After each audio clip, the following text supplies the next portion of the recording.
Good evening. It is August 31st. It is 7 p.m. It is August 31st. It is 7 p.m. This is the Town of Mount Airy, Maryland Planning Commission meeting for the month of August. I'm going to call this meeting to order, and the first item is the Pledge of Allegiance. If you could please rise.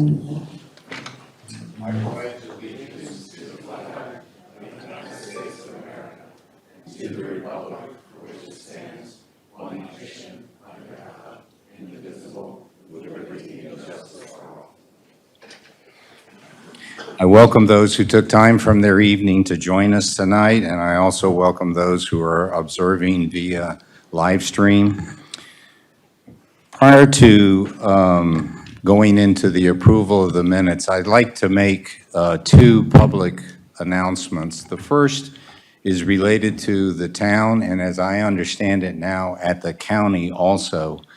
There's been a plethora of email scams that are asking businesses to click on a malicious link and pay money in order to continue processing their applications or other business with the town. I commend a particular business in the town of Mount Airy for bringing that to our attention. And I guess the town did put out a message, I think today, that said, please ignore those. We never, ever in the town ask for payment by wire or via the internet or that sort of business. So it's clearly a scam. The reason I mention not only because it's false is because those emails are purported to come from me. And they have my name at the bottom, my title, my position.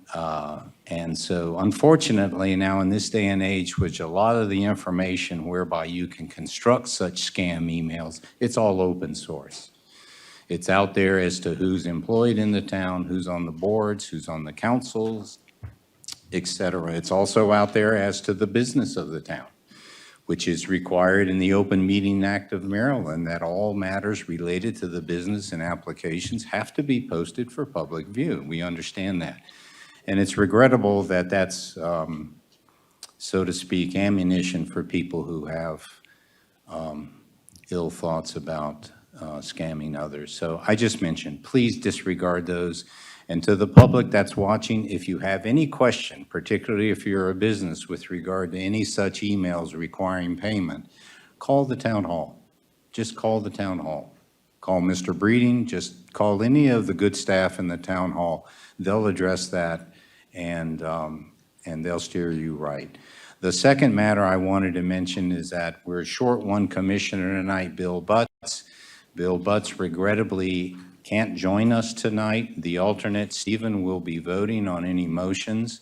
But with regard to Mr. Butts, and I'll keep it short and sweet, just keep him in your prayers. The next item on our agenda is the approval of our minutes from July 27th. I'm going to ask that the commissioners take a look at the draft minutes that have been prepared. I will ask for a motion for approval or disapproval of the July 27 minutes. Is there such a motion? I'll motion to approve the minutes from July. Is the motion seconded? I'll second. Is there any discussion, edits, or amendments to the printed minutes? Seeing no need to amend or edit the minutes from July 27, all those in favor of the motion to approve the minutes of July, say aye. Aye. Aye. Those opposed? Those who wish to abstain? Abstain. By way of absence. The minutes pass. And Ms. Clinton, I'll sign those at the end of the meeting. The next item of business is where we always provide an opportunity on these evenings for the citizens to come forward and express their comments. Tonight, I will ask for a show of hands of those so interested. I will give you a limit of 3 minutes for those who wish to speak. And I'm going to open any of your comments to matters on or off the agenda. There's going to be a couple of agenda items where I will entertain the public coming forward if they so desire. But in the public comments or citizen comments section here, You may address any matter as you desire. So may I see a show of hands of those so interested in making a public comment? Asking once again, anyone desiring to make a public comment? I will close the citizen comments portion of the agenda and go straight now to our Carroll and Frederick County liaison planners. Tiffany? And we'll start with our Carroll County planner, Miss Tiffany Fawcett. How you doing, Tiffany? Good evening, doing well. Thank Good you for evening. having me here. Good evening, everyone. Some updates from the county.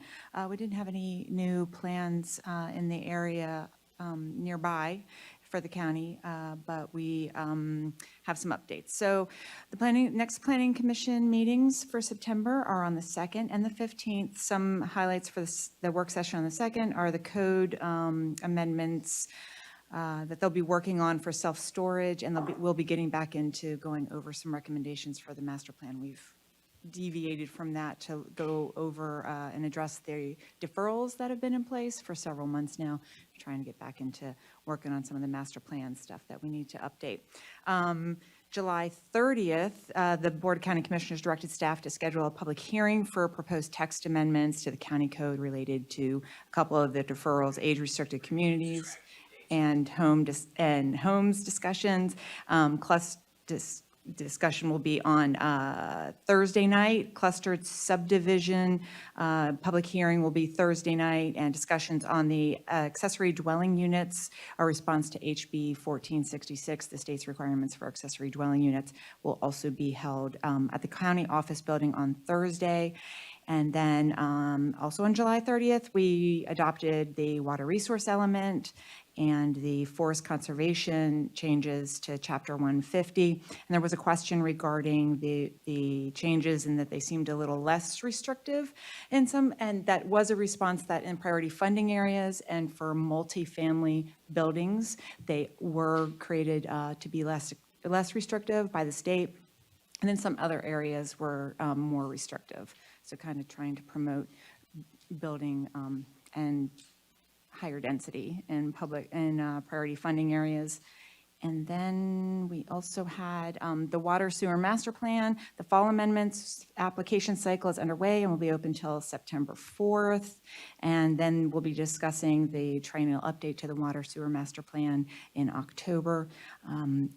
We did approve the fiscal year 27 town-county agreement with Mount Airy, and that's the annual Carroll County government and the town agree to the sharing of funds and participation in planning and other government functions. And that was in August. And we did award a contract to some engineering and reconstruction of the Piney Run Dam. So if you see that happening over there, there is some reconstruction happening to address some state mandates to meet those requirements. And if you see any purple around the county, that is to address Recovery Month. We're looking to just support recovery in the area, and Carroll County is coloring the town purple for the Recovery Month. And that's everything that I have tonight. Any questions? Any commissioner questions?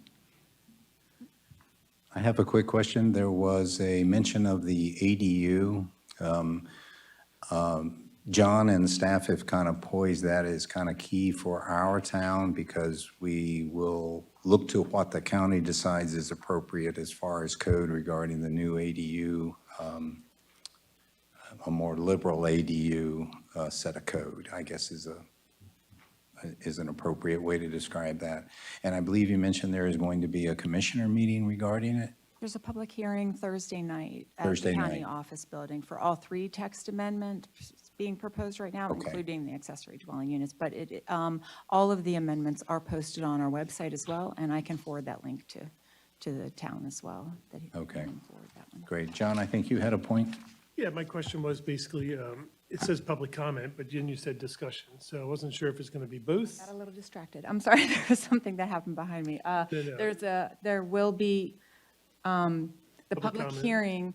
The county commissioners directed staff on July 30th during discussion and decision to hold the public hearing that will be held on the this Thursday, the 3rd. Sorry about that. And that'll just be And that'll public comment? all public No- comment. No, Short brief presentation, just Okay. a very short, I think it's like 3 slides for each each different amendment? amendment being Okay. proposed, yeah.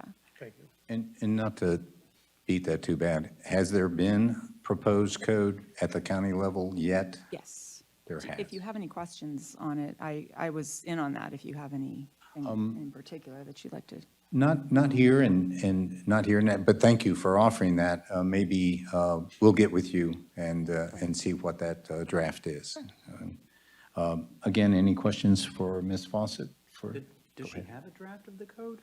It sounded like she was saying she could forward that to me, and I can I forward would it to all love the to see planning that. commission members. Yeah, a draft Yep. of that code would be great. It's on our Thank you. website. We have Oh, okay. all of them there, so I'll just forward that to John. Okay, perfect. Thank you. Carol.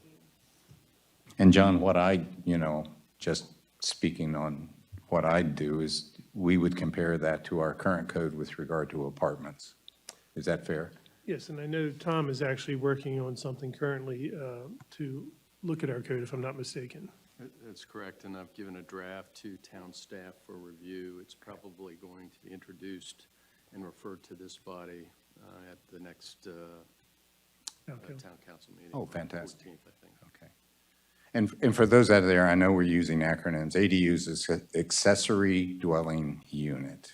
And accessory dwelling units are where typically single-family dwellings can now add another habitable area, whether it's an addition onto that initial structure or an additional structure on that same property. Both of those, correct me if I'm wrong, John, are appropriately regarded as accessory dwelling units. They are typically the kind of new construction to accommodate parents who now want to live adjacent to their children, or children who may have special needs, but they want to have a sense of independence, and so they're nearby the original single dwelling. And I'll stop right there because that's about as much as I, And that being said, you might not have to do an addition to your house. You might be able to utilize a space in your existing house to That's true. support that. So just want to make sure that people understand that yeah, can. which is why it kind of resonates with our term apartment, like taking the fourth bedroom of a four-bedroom home, and that's the apartment, yeah. Typically, if I'm not mistaken, they have to be owner-occupied residence that has that accessory Owner-occupied. dwelling unit. Yeah. That's open to, Okay, that might be Decision, part of, okay. Oh, wow. Okay. Thank you so much, Ms. Fawcett. pleasure. Thank you. Thank you. And with regard to our liaison from Frederick County, I believe, John, you have an update for us? Yeah, so we do have somebody who will be coming on staff, hopefully at the next planning commission meeting in September. We're supposed to meet with them beginning of September as an introduction to planning commission chair and vice chair and myself, and the liaison along with the director of Livable Frederick. Gotcha. Well, thank you for that coordination. I'm going to move on now to item number 5. I'm just putting it down. I mean, didn't mean to I don't- start you. Never been that long. Should Yeah. John didn't let us know yet. He just, have warned you, I'm sorry. Item number 5 is the introduction and possible approval of the MAHA Mediterranean Cuisine. It's a proposed signage application, and so as I typically try to do for the citizens out there, the town code relevant to this particular agenda item is 112-11 within our town code. If I may ask for one or more representatives, and while you get settled in at the desk, if I may turn to John for a quick summary of the staff report, and John, if you could end with a recommendation to the commissioners. Sure. Thank you, Ralph. For whatever reason, again, I just got back from vacation today. I didn't test the system. For some reason, it looks like it's not projecting for whatever reason, which is terrific. It's plugged in over here. Maybe it has to warm up? No, it should I have. see a already- light. It should have already come on. So for whatever reason, it's Okay. not. Well, let's, So, commissioners, you have enough hard copy to work on? Okay, so let's keep moving. okay. keep that Go in ahead. in case it warms up. Yeah, it may I just don't think warm up. it should have already come on, so I apologize. Okay, you can pop the lights back up if you. Yeah, thank you. Thank you, Carl. Okay, so yeah. So again, the applicant that's in front of you, let me get that staff report in front of me. What are your names? I'm Sam. Sam? Yes, she's Maha. And I'm Maha. Maha. Okay, got the name. Now I understand. Okay. The owner, Sam is the owner of the Celli's Pizza, currently in the same shopping center. Oh, His wife now is opening this Mediterranean restaurant. I'm not his wife. Oh, okay, you're just a partner. I apologize. I misunderstood. So business partner. Anyway, so yeah, so we did receive an application. The one that's in front of you should have a rectangular box up on the right-hand corner that says 14.52 square feet total. correct. They first submitted a larger application, and I can pass this down to you of an example of what they initially submitted. And I requested a reduction in the total square footage to meet the code. The applicant came to me just before the meeting and was wondering if there might be a small allowance to allow for a larger Maha signature seal that'll be to the right-hand side of the name, a bit bigger, which was 28 inches, which is on my projector here to show you tonight. But, and I think both the diagrams are inside the plan there that he's passing along. Anyway, so again, this is located at 1001 Twin Arch Road in the Twin Arch Shopping Center, Unit 22. The total linear footage of the property is 15 feet, which will allow for a total of 15 total square feet of signage. It is community commercial. It's existing water and sewer planning area. And again, the recommendation from the planning department is that we approve the sign as proposed at the 14.52 square feet. The request by the applicant was to see if they could potentially increase the seal to the right-hand side to be 28 inches in circumference total. And I was noticing also that it looks like when you went with a smaller layout, the lettering got narrower. Is that deliberate, or is that? I don't think so. I mean, Okay. they're still saying it the same size. Okay, and the lettering will be mostly all red with a very small yellow border. This shopping center does have, majority of it are red signs. There are some other signs in the shopping center that aren't all completely red, which is H&R Block, which is green. Toy Exchange is white. So there is some variations in the shopping center. And the shopping center did approve this sign Okay, through us to say that it was okay and met their design guidelines. yeah, I was going to ask that, okay. So again, we're suggesting approving it. It's really up to the planning commission if they want to allow for the larger seal off on the right-hand side from 20 inches to 28 inches. And I wish I could put it on the projector. And before I turn to you all to add to the staff report, let me just make sure I understand. The staff recommendation is for the sign that is within the code, not for the original one with a bigger seal. Is that correct? That's correct. Okay, just to clarify. And I'm sure the reason you're recommending the one that's the smaller seal is because it complies with the code for overall square footage. Correct. Okay, gotcha. So now what I'd like to do is turn to the applicant. If you want to add anything to what Mr. Breeden has shared with us? Yes. Thank you so much, everybody, for your time. Sam, can you pull the microphone closer to you because it is being recorded? And These are Maha letters right here, and this is the seal right here, if you can all see that. Under the Maha, it does not clarify that what it stands for, like a Mediterranean restaurant or something. Just the seal itself, which has Mediterranean cuisines on it. That will show the people that what we are trying to serve there, because if you look at it, food business is already very competitive business. On Twin Arch Road and 27, if you even have Maha, by chance, if landlord approves Mediterranean cuisine, which is not gonna fit there, we will only have this sign for 2 months here. After that, they will take it off for 4 months. So we won't have as a new business owner, All the bills we have, we're gonna only have Maha here for 2 months, and then you're gone. When I sent you some pictures which I took, there's 2 entrances in the shopping center. One is when you turn in the High Shopping Center. When you turn from there, you can come down 20 feet all the way down. You still cannot see Maha sign because the trees which covers that, so you cannot see our sign over there. If you come from Wise Shopping Center and you still come down all the way to the Wise, Bay Country Floors, you can see, Twin Arch Tavern, you can see, but again, you cannot see Maha right there. I mean, we just don't know if we're not gonna have a bigger seal. We are fine with letters to come small. We were, at the letters, we were at 20 inches. We shorted it down to 17 to fit the requirement. But if we're not gonna go with a bigger sign, and if people not gonna see what Maha is, since it's new in the town, we can be struggling for the first 6 months, and as all, you're gonna respect that. For a food business, first 6 months is very critical.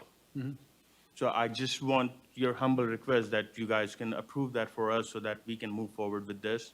And at least our customers, people in that area, people coming from TJ Maxx or everybody who comes there for shopping, they can see that there's a new Mediterranean restaurant. Just a question. Are you going to have a sandwich board out front that kind of describes the restaurant a little? Can you do that? Landlord does not approve that. Okay, Unfortunately, they don't even allow any kinds of signs on the window and anything. okay, So anything we can do will be inside the building. okay. And my one follow-up question for you. On the nighttime sign, it's backlit in this really bright white. I don't recall any of the other shops over there with that particular kind of shadowing on the wall. Is that the way it's going to be, or? No, it's front lit letters. That was just to show them. Oh, that was to pop it out a little bit so we could see it better. Okay, Oh, okay. okay, thank you. I mean, me as a local business owner, she's from DMS Signs, which is right off on Center Oh, Street. okay. So, I mean, we're gonna do our best to hire the local kids. Like, I have 12 kids, they are under 18 years old. So Wow. we wanna support local economy. We wanna have the part of this town again. We don't wanna go to Frederick or Newmarket. Yeah. We chose to be in Mount Airy because I know as a business owner, as a food business owner, people need good, fresh food now. We need something different. Yeah. Yeah. Any other commissioner questions? Steve?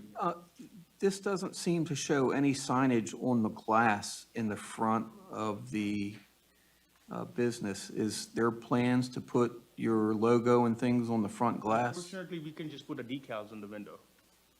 Is that what this is, Sam? This No, tenant? that's just a rendering. That was supposed to be, I think, on the front entrance that's- where you come into the. Marquee, Correct, yeah. a Oh, I marquee. thought this was gonna For be- only 3 months or Yes, 2 it will- months? It will be right here. 2 months. Only for 2 months. Here, but for So 2 months. so the only Crazy. technical signage would be the one over the top on the facade that I Correct. can see. That's it. And even if you're gonna short down the Mediterranean cuisine, Maha will not gonna tell that what it is. Oh, so you can't put anything on your windows, graphics-wise, like the Toy Exchange has over there with all. I mean, we can, but I really don't, we don't want to do that because we're trying to have an open kitchen concept where people can see that. I mean, we are not even blocking the inside. It's gonna be a fresh, open kitchen concept where you're gonna walk in and you will order what you want. You're gonna see it from your eyes. So it's not like you're gonna come, we will throw the menu at you and you will be like, I don't know what baba ganoush is. I'm not gonna try it. So it's a completely open kitchen concept. She will be working on the floor.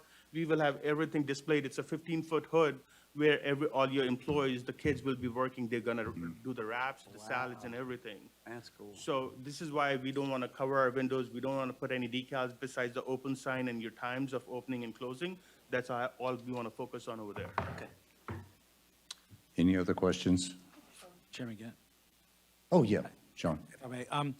So I apologize in advance if this is a dead end, but can you just check me John, so this sign as rendered here with the seal is 20 inches by 104.58, is that correct? Yes, that's the total length of the sign and the height of the sign. Including the seal? Correct. Yes. At 20 inch, for the seal is 20 inches, the letters are 17. And the formula would be, for the square footage, 20 times 104.58 divided by 144 to get the square footage, right? Yes, So the 14.53 includes the seal? that's correct. Yes. Okay. Yeah. Because I thought we were debating whether, Right, that's the smaller seal. They're requesting to go with a larger seal of 28 inches in 28-inch diameter. circumference. Oh, that's rather not than on this, 20. it's not in the It's packet. on my projector that put up on the okay. screen.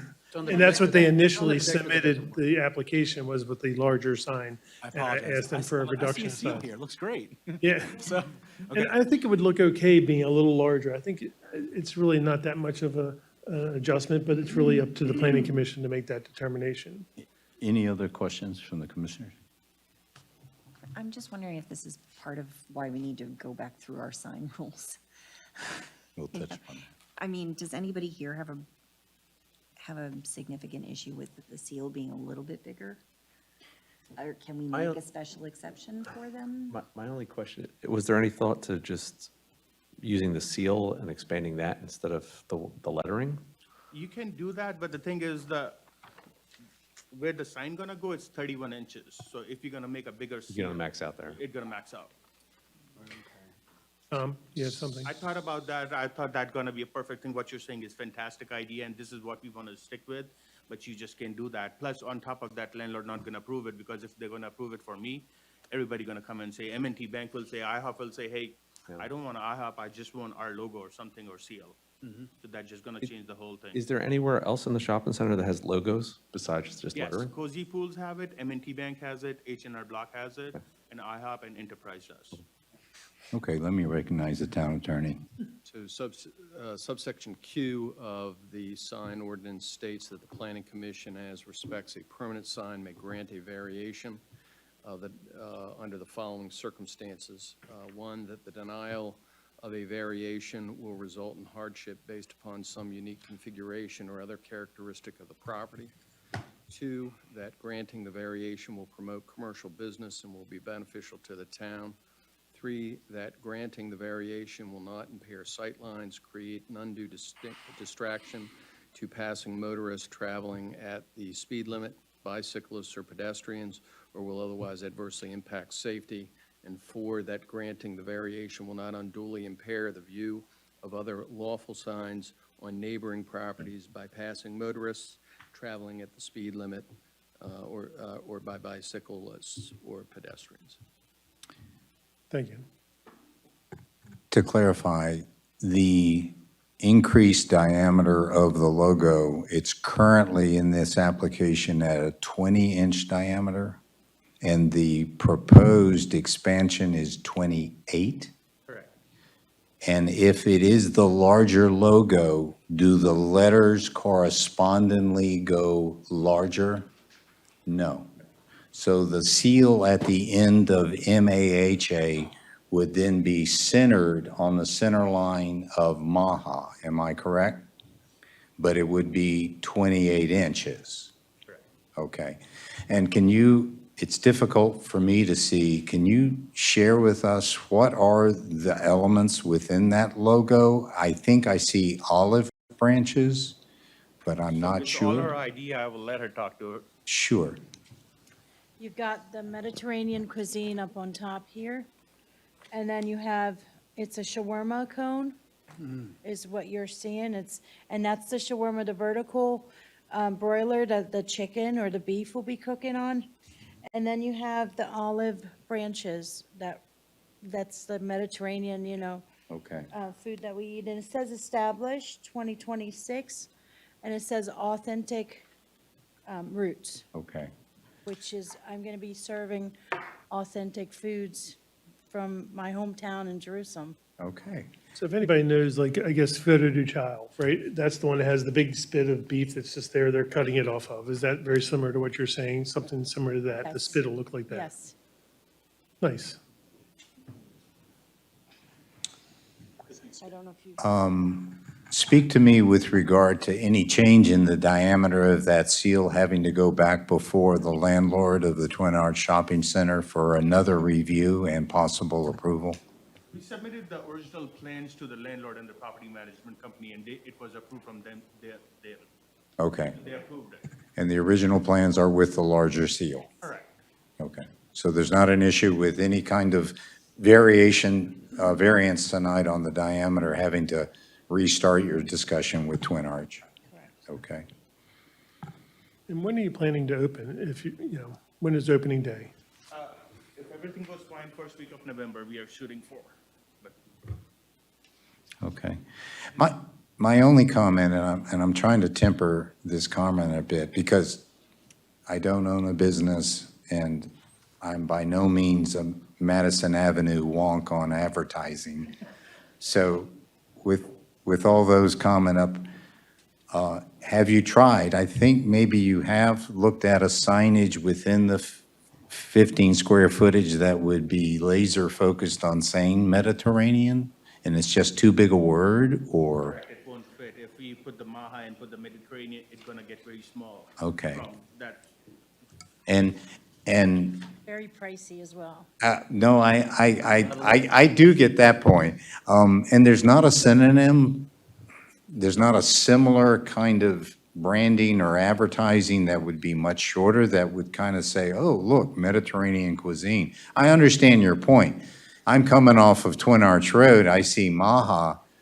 I didn't want to put Arabic food. I didn't want to put good food. I didn't want to put falafel. Shawarma is big as well. Right, So we just came up with Maha, and then hopefully the logo will just okay, give it away. It really is different when you see it in color and big. I understand. And please, this is the first establishment that you're attempting this. Okay, I was just curious if you had a similar kind of sign and logo in another location and it works or doesn't work. Okay, all right, great. she has spent several days to create that seal. Oh. Several weeks, I should say. I totally understand that. And again, Maha is your name. Maha is my name, yes. Okay, I'm fantastic. Palestinian, yeah.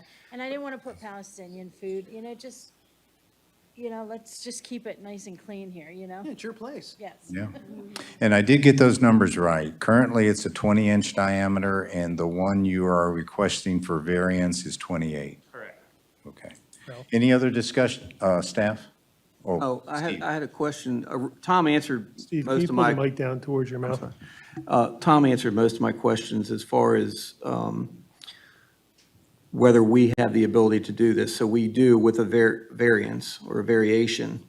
Now, the four things that you said had to be meet, do all four have to be met, or just one, or any? All four. All four have to be met. And what was the first one? Denial of a variation will result in hardship based upon some unique configuration or other characteristic of the property And how is that determined? Well, by their being, by you all. right, or it's the visibility of their business is really. No, I know, but I mean, is there a criteria, or is it just common sense, or? Well, it How we could- see it. Okay. Okay. Okay, any further discussion? One last thing, Chairman. For what, Go ahead, John. for what it's worth, if you do the square footage of the 28-inch logo, plus the square footage of the rectangular Maha, it would be actually a little bit less square footage than 14.53. So you'd be cutting out the dead space above and below the Maha. Oh, I see. But John, correct me if I'm wrong, we consider it one unit. We could separate the two units, I guess, and they could be two standalone units, but typically it's a rectangle that we try to utilize. Right. We don't try to use the dead space as not counting that because Right. it could create some issues, but Okay. again, to your point, I mean, it's, It is taking up slightly less square footage, yeah. right, but ultimately they're saying they're already below the allowed they have. So, I mean, again, I'm in favor of the extra I'm, 4 inches each direction, with the commissioners having the opportunity to ask questions along with council liaison, I'm now going to open up to any public comment that someone may wish to make. Is there any interest? Sir, if I could ask you to go to the mic and just tell us your name before you offer your comment on this application. And let me just caution, if you have questions for this applicant, you'll direct them to us. We Okay. will then ask them of the applicant. This is on. It is? Yeah, my name is Dick Welcher. Do you need my address? No. Okay, I'm friends with Sam. One thing as you're considering this, the food business is incredibly competitive. And Twin Arch Tavern, which is like 2 stores down, is probably 50, 60, 70% bigger signage-wise. So I think it's very important that the council approve the deviation for this, for their request. Okay, thank you, sir. Thanks. Any other public comment on this specific agenda item on the signage application? Seeing none, no further public comment. So the town attorney has advised us that this sign application that's before us can vary from the code in 112-11 using paragraph Q as he led us through. And so I am now looking for a motion relative to either approval as written, approval using 112-11 paragraph Q variance to a larger logo only, just the logo to 28 inches, or third option, a motion to deny the application outright. I don't foresee a fourth motion possible, so do I have a motion? I'll make a motion. Go ahead. I'll make a motion to approve the signage for the Maha Mediterranean Cuisine restaurant with a 112-11 signage variance to go to 28 inches instead of the 20 that they had. Is there a second for that motion? I'll second.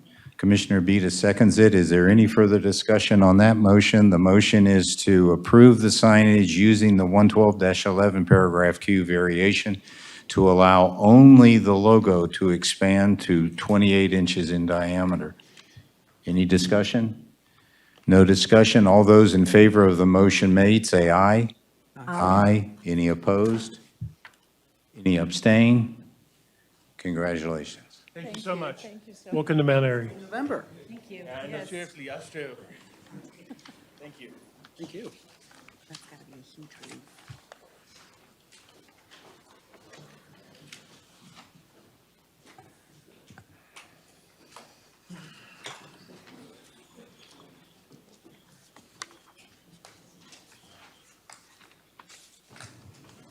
The next item on our agenda this evening is the introduction and discussion for approval of the Twin Arch Business Park Lot 15C, Section 4. And as always, I believe the applicable code for this site plan process is found in Code 98-30. If I can ask for the representative of this applicant, whoever you may choose, you're welcome to come forward and get settled in. I will come back to you for any further comments. Just get settled in right now. John, can you give us a staff report on this, please, and a recommendation? Sure, thank you, Ralph. Again, this was a King Sports Construction, Twin Arch Business Park, Section 4, Lot 15C, S220036. Again, the applicant is King Sports Construction. The engineer is Van Barn Associates. This is for office space, warehouse, and storage, expansion of an existing use that's on that lot. This is for final site plan approval. The total acreage of the developed area will be 6.9990 acres plus or minus. There's a large parcel of land that we're deeding to the town to help in our deficit in open space. We do have a Phase 1 ESA that was submitted by the applicant. It's 317 pages, so I didn't print that out for everybody. I do have it electronically, and I had it on the computer to put in the projector, but for whatever reason, I'll make sure that that's working before the next meeting. Anyway, so again, as I was going through and writing the staff report, again, I did attach the open space waiver that was submitted during the concept plan, and you can see that it was approved by the Planning Commission previously. Again, this is an industrial lot. This is actually Doc Fool's original farm that was subdivided to create the Twin Arch Business Park, Industrial Park. This is the last lot, the largest lot in the facility that they're reducing down to create again, a flex office warehouse space. There's existing operations on there for the AstroTurf recycling. That was an approved business in the past, so that's not in question today. It's just the addition and the new buildings and enclosing some of the existing buildings to create more of a unified facility for them to rent out to other businesses and possibly utilize for themselves. But again, the only big question that came up, and I do have engineering here as a representative, and I did provide you the water allocation chart for the 13 different categories. And Julian can explain anything in there you might have questions on. There was some discrepancy on the allocations that were requested to being what is actually being proposed. So again, I think the number is a little different than what's in the staff report, what the engineering department came up with. But yeah, I think that's all going to be part of the approval process tonight as well.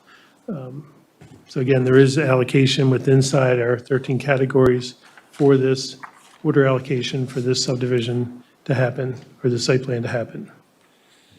And again, we are, the planning department is recommending approval of the final site plan with some conditions. Basically, all the conditions, all town and county comments will be addressed before any grading permit is approved or issued by the town staff. Provide all legal documents, easements, public works, and bonding before any grading permit or building permit is approved or signed off by the town staff. And again, this next comment is from the Mount Airy Fire Department, that this sprinkler systems are required per NFP 13 as per code section 60-7B1, and it's as per the building requirements. If so, if the building permit department in Carroll County says they're required, that would be a requirement they would have to install. And then all related materials for recycling and turf field should be stored in waterproof bags or under cover from exposure to weather. I did ride on the property the other day when I installed the sign at the end of the road. I didn't observe any storage material for the recycling of the turf being exposed to the elements that I could see from their parking lot area. So I think they're in compliance with that. In the concept plan approval, there were residential units that were still working there, but I think they have since not have vacated the area, and so the property currently does not have any residential uses on it and would not be allowed to have any continuation of residential occupancy on the property. And again, we're suggesting approval of of the final site plan development plan. With a conditional approval. Conditional, right. Right. Okay. Introduce yourselves, and if you wish to add anything or supplement what the staff has reported. Thank you. Ron Thompson, Van Mar Associates. I'm rather tired, Ron Thompson, after the drive. Christina King, King Sports Construction. I do want to address a couple things to help clarify so that you as the Planning Commission and the staff clearly understand what's being proposed here. And thank you.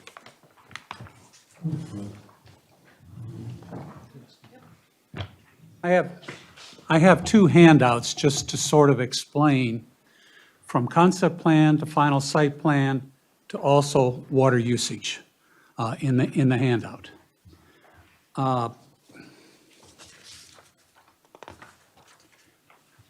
When we came in for the concept plan, we had one large flex industrial space. As we moved from concept to final site plan, it was determined that not economically, financially feasible, not a market to build that type of space.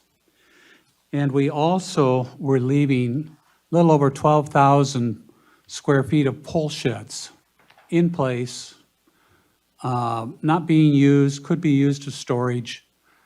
But what the applicant has found is that they tend to be a place for birds to roost, and all the bird droppings drop down and just about anything, machinery or anything in there. And so we shifted the final site plan to less flex industrial, 16,000 square feet and two 8,000 square foot buildings, which you see in the final site plan. And enclosing all of the other, all but one, pole sheds into essentially warehouses, so that there's a use for existing structures on the property. And one of the pole sheds, they're going to renovate into their office, because right now they're currently in Doc Foll's old house, but that gets torn down as part of the development, probably the first thing that goes for it. So all said and done, our water usage is less than what was proposed in the concept plan by a 20% reduction, because we reduced, flex industrial has a much higher water usage. I think it's 0.07 gallons per square foot. Warehouse is 0.03 gallons per square foot per Barney's formula. So automatically, even though there might be a little more warehouse, the water usage goes down. In addition, because we reduced the flex space in that you'll see in the chart, the peak hour traffic goes down because warehouse generates less peak hour traffic than flex industrial. So we actually had a 12% reduction in our peak hour traffic, which is reflected in the final site plan. And when you, if I can just Absolutely. make sure I'm getting this right, so you're addressing APFO issues here. Right. What I'm really trying to show is that the changes that we made did not increase the impacts to the town in terms of traffic or water demand. Okay. The other handout, just before we were finalizing, getting ready to go to the Planning Commission, Barney called and said that he wanted to have a separate water allocation application for each building that would be using water. Not all the buildings, some of the warehouses don't have water. So we filed, 6 applications to the town engineer, one for each individual building. That was his request. That total usage came out, using Barney's formulas, to the 1,856 gallons per day. The site already has, per previous site plan approval, 1,026 gallons per day. So it's really a new allocation of 830 gallons per day. Probably spin your heads there quite a bit, but. Yes, Commissioners, if I may go first. However, Mr. Thompson, the staff report says, I'm tracking with you on the existing allocation of 1,026 gallons per day and a new total need of the 1856 that you referenced, the 830 increase, for a total of 2879. They added the existing and the 1856 to take us into a high number of 2879. Is your allocation request now 2879 or is it 1856? 1856. Okay. John, am I?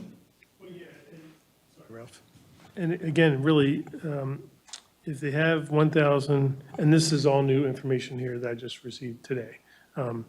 But yeah, so really, their total appropriation they're asking for is 1856.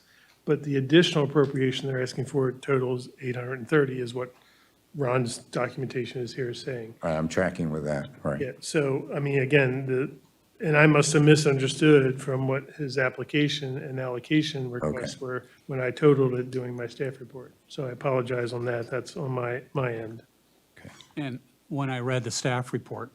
I said, I got to do this chart so that you have, so that John and everybody has a clear picture of what's being proposed on it. And Okay. that's, you know, with all these water Okay. applications. This chart? Yes. Okay. And I'm just kind of make sure I got the basics, guy. So back in May of 2025, when we did the concept plan, the APFO, the open space waiver, and all of that, and I think I have the date right, May of 2025, I think so. May 19th, May 19th of 2025. We were looking at a plan on this property that had how many buildings? I'm looking at that time, and I see the one large building that you referenced at the outset of the presentation, this one here, and I apologize, I'm holding it up here. I see the building here in the kind of the bottom right quadrant. And then I also see the pole building, which I believe you referenced in the upper right quadrant. So in May of 2025, when we were required to apply Code 25-5 for the 7 areas of adequacy, including an open space waiver, this was our basis for those certifications. Am I wrong? Correct. And what changed is the large building that you pointed to has been broken into 2 buildings and significantly reduced in size. Okay. So, Building 2 previously was 25,600 square feet. Now you have 2 buildings of 8,000 square feet apiece 16,000 square feet. total. okay. And so that educates me on this particular area. The initial May 25 single building is now these 2 buildings in this area. And what's the change from May of 2025 to this warehouse? Nothing. Nothing. The only Okay. changes on the first plan, the concept plan, if you look on the newest plan, building number 5 was an existing shop on this plan. It was to be raised as part of the concept plan. So that's why you're getting like another building. So there's 2 new buildings, right? Because we have one building's going into 2 buildings, and one building that was to be raised is not being raised now. So that's remaining existing as it is currently on the site. Okay. So and I the don't bu- see any other drastic changes on the plan. We still have building, it would have been nice if the numbers would have stayed the same. So we could go from building 1, which is actually building 8 now. Right. And building 4, it was building 6 existing, building 5 is building 3 on the new plan.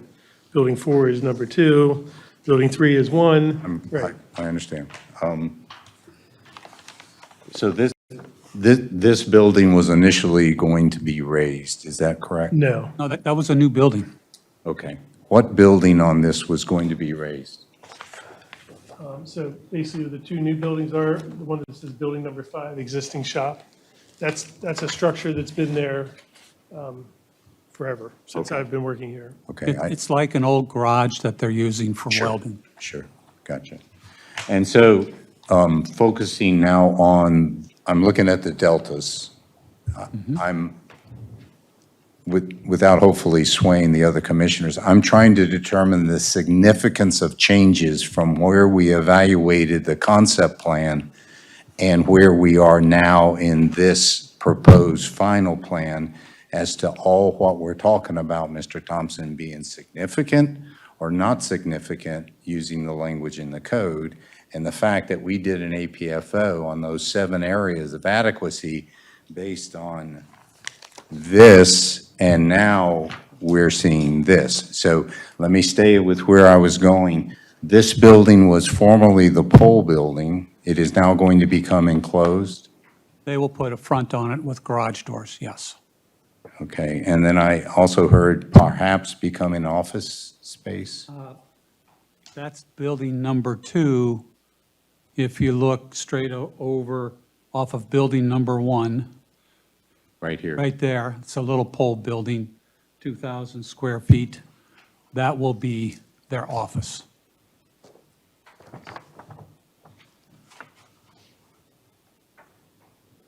Okay, and again, at concept plan stage, building number 2 was to remain a pole building. Pole building. Okay, I think at the time, when they had the large building, they were thinking, oh, we'll put an office in the big flex warehouse and take one of the bays I got you. as their office. So that, and that is why I produced the one handout that shows that in terms of when you're looking at APFO, there's a reduction in water demand and a reduction in traffic. Peak hour traffic Okay, generated from concept to final site plan. okay. And my last question, Commissioners, because I want to open up to you. John, these numbers using the flex industrial for the reduction of water need and the reduction of traffic for the streets and roads component of APFO, do you have an opinion on these? Are they accurate? Are they in fact reductions from May of 2025? I mean, yeah, I mean, when you look at the second sheet with the different square footage calculations, clearly, you know, you can see it's a reduction in the requirements, which would reduce the number of peak hours, et cetera. To the water allocation, you know, I would defer to Barney. Barney's not here. Julianne does have some information that was generated from Barney. I've never seen the 0.03 gallons. I don't get involved in the water allocation. I leave that up to the engineering department, so I really can't speak to that, but it does look like it's a reduction. And again, clearly, my staff report was miscalculated for the total that was going to be required. Well, and Julianne, we really welcome your opinion on this. Representing the town engineer on these numbers from the applicant, do you have an opinion as to their accuracy? So when Barney and I were looking over the site plan, we found that there were 6 new commercial units with a total water and sewer allocation of 1,341 gallons a day. That's a new number. New number, yeah. Well, that doesn't add up. Okay. Letting us know that. So out of curiosity, so Stephen? I'd sent a note to Barney because I wasn't sure with all the water allocation amounts. There were 2, on the current property, there were 2 water allocation amounts for 350 gallons per day for each of those, totaling 700, which I think was in the staff report originally. I asked Barney, I said, well, is there something written somewhere that shows how you determine how much water is allocated based on whether it's a warehouse, an office, single-family home? And he says there is a calculation. It's not printed anywhere that we can find. He has it. But he said that as far as the warehouse, they will use 350 gallons per day allocation per hookup unless it shows that they're using more, in which case they would increase the gallons per day allocation. Now, I could be wrong, but that was the understanding I had from Barney, was the minimum that they would allocate per connection was 350 gallons per day. Okay. If I may, the town code says that you're eligible for 1 EDU per commercial building. You know, the residential is 350 gallons EDU. So a commercial building can have 1 EDU allocated for it. Nevertheless, I had to submit all these water and sewer allocation applications that came up with the 1,856 gallons per day. Right. But different than the concept plan numbers. Right, and primarily, again, because we had 28,000 gallons per, 28,000 square feet of, 25,000 square feet of flex industrial.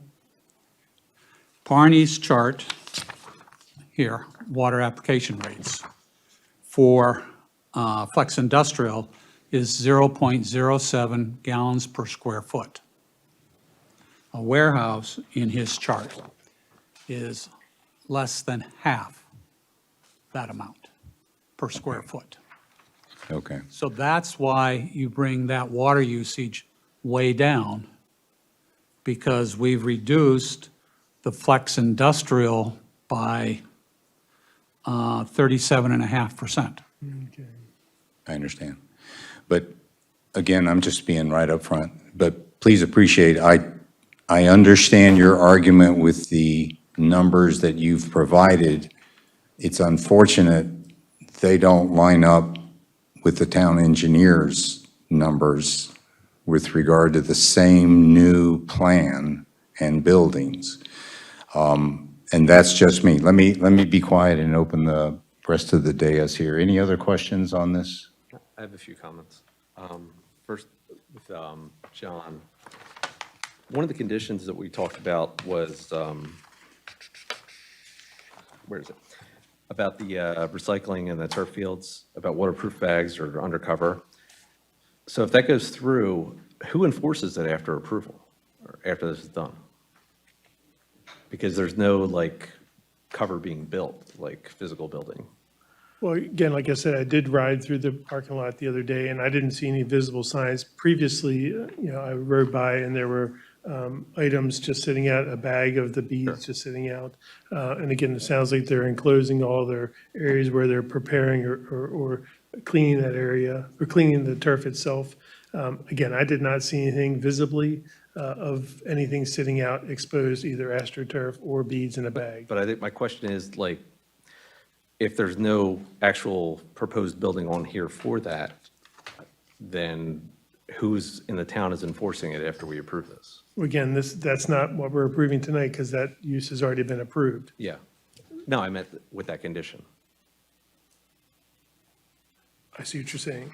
Right now, they're using Building 6 Okay. to put the turf rolls under.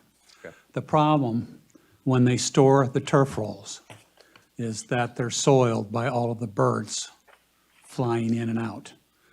So in order to keep it a clean operation, they want to put garage doors on there so that when they store them, they could close it. Understand.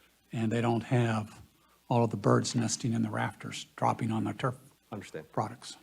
And then I also, the buildings that the previous concept plan that we approved, what happened with the glass? There was a lot more glass doors and there were a lot more glass windows. And then the one you submitted today for approval, it's no longer there. That was a high-end flex industrial in the middle of an industrial, and it just did not match up with cost, use, market value, cost to build it, cost to rent. The rental cost in Mount Airy is very low per square foot. So it just didn't, it became more of an industrial warehouse type of. Can you go over the change in the landscaping plan? Because it seems that it's reduced.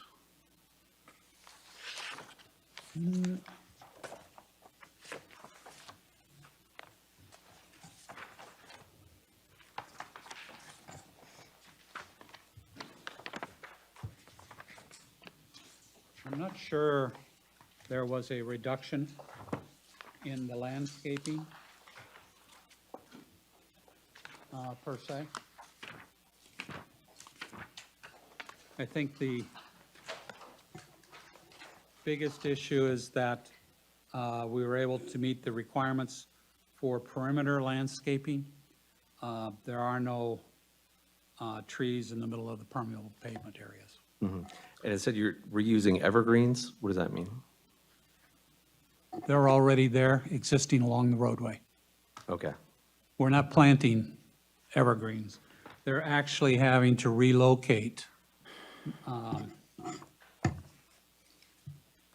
number of the, let me get my correct, the tree, like street trees along there. they're relocating the maples there. Some of them were planted in the original site plan, were planted, which are now on Lot 14. So those are going to be moved to be put back on Lot 15 for screening. Lot 14 has its own landscaping. Yeah, gets because there I also. think one of the concerns we had was the section that was close to the Brittany Manor there. And that's where you seem to be reusing whatever evergreens that are there, so. I think my final thing is for, I think, Tom. When we have a substantial change from an approved concept plan to a final plan without a previous request by anyone involved, how does it become a final plan? Wouldn't it still go back to revert, have to being a concept plan? Before the town attorney, I dispute that it's substantial, just for the record. Mr. Thompson, the commission's recognized, not you. Let him finish his question. Thank you. Well, so there's a determination made initially by town staff to determine whether there's a substantial change. Now, I would interpret, I mean, that's obviously a loose term, but I would interpret that to mean, have the changes substantially impacted those things like water use, meaning to the detriment? Does it call for the use of more water than the concept plan would have called for? Now, I'm not an engineer, so I don't know anything about the calculations here. But to the extent that, you know, the final plan calls for the usage of less water, I think that there's at least an argument that that is not a substantial change. What this is talking about is, and what it's trying to prevent, is getting approved for things like water, sewer at the concept plan, and then you substantially change it, and lo and behold, the allocation is no longer any good from the concept plan. You know, in a nutshell, that's how I would interpret those provisions. And that's really to the zoning administrator's interpretation to bring it to you guys either one way or another. If they had gone from the final plan to the concept plan in reverse, and you went from 2 8,000 square foot buildings to 25.6, then that would be a substantial change. But in reverse, as Tom's saying, I didn't feel like that was a substantial change. And going from even the elevations with the glass doors, it's an industrial park. I mean, a lot of the buildings out there are very much just metal siding with a brick veneer or stone veneer and very little windows. With the change from May of '25 to what we're seeing now with the new plan, was there a need for you to go back through other agency reviews and approvals on the new plan, such as county sediment control, stormwater management? Has those other agencies reviewed this new plan and given a review? Fair question. The review and approval process is 2 steps. You go through a concept plan, all the county agencies comment and have to approve that concept plan.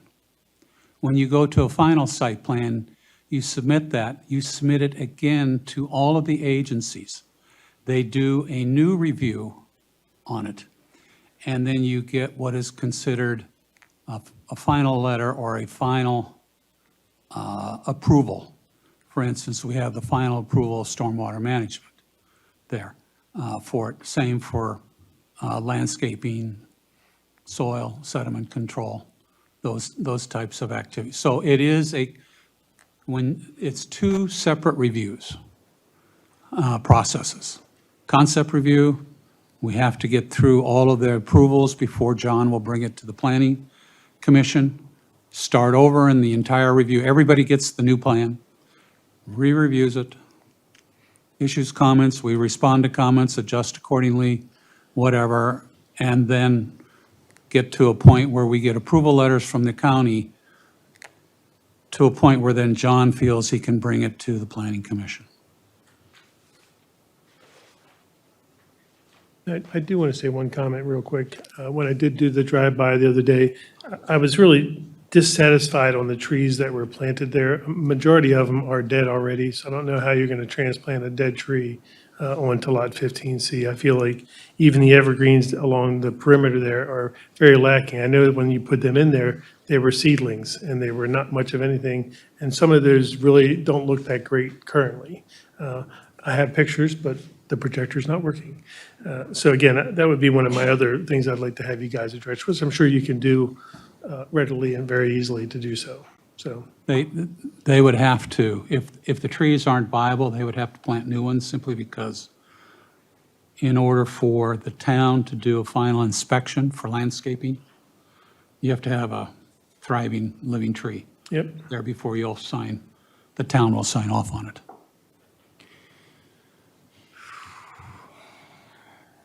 Okay.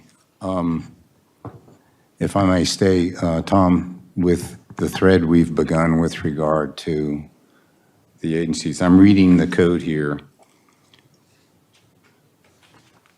If it is determined that the final plan proposes increases on the demand for water and/or sewer allocation from that proposed in the approved concept plan, the owner and/or developer may resubmit a final plan in accordance with the approved concept plan, or may submit an amendment to the concept plan for consideration as to the additional allocation requested, which shall be reviewed in accordance with the concept plan process outlined above.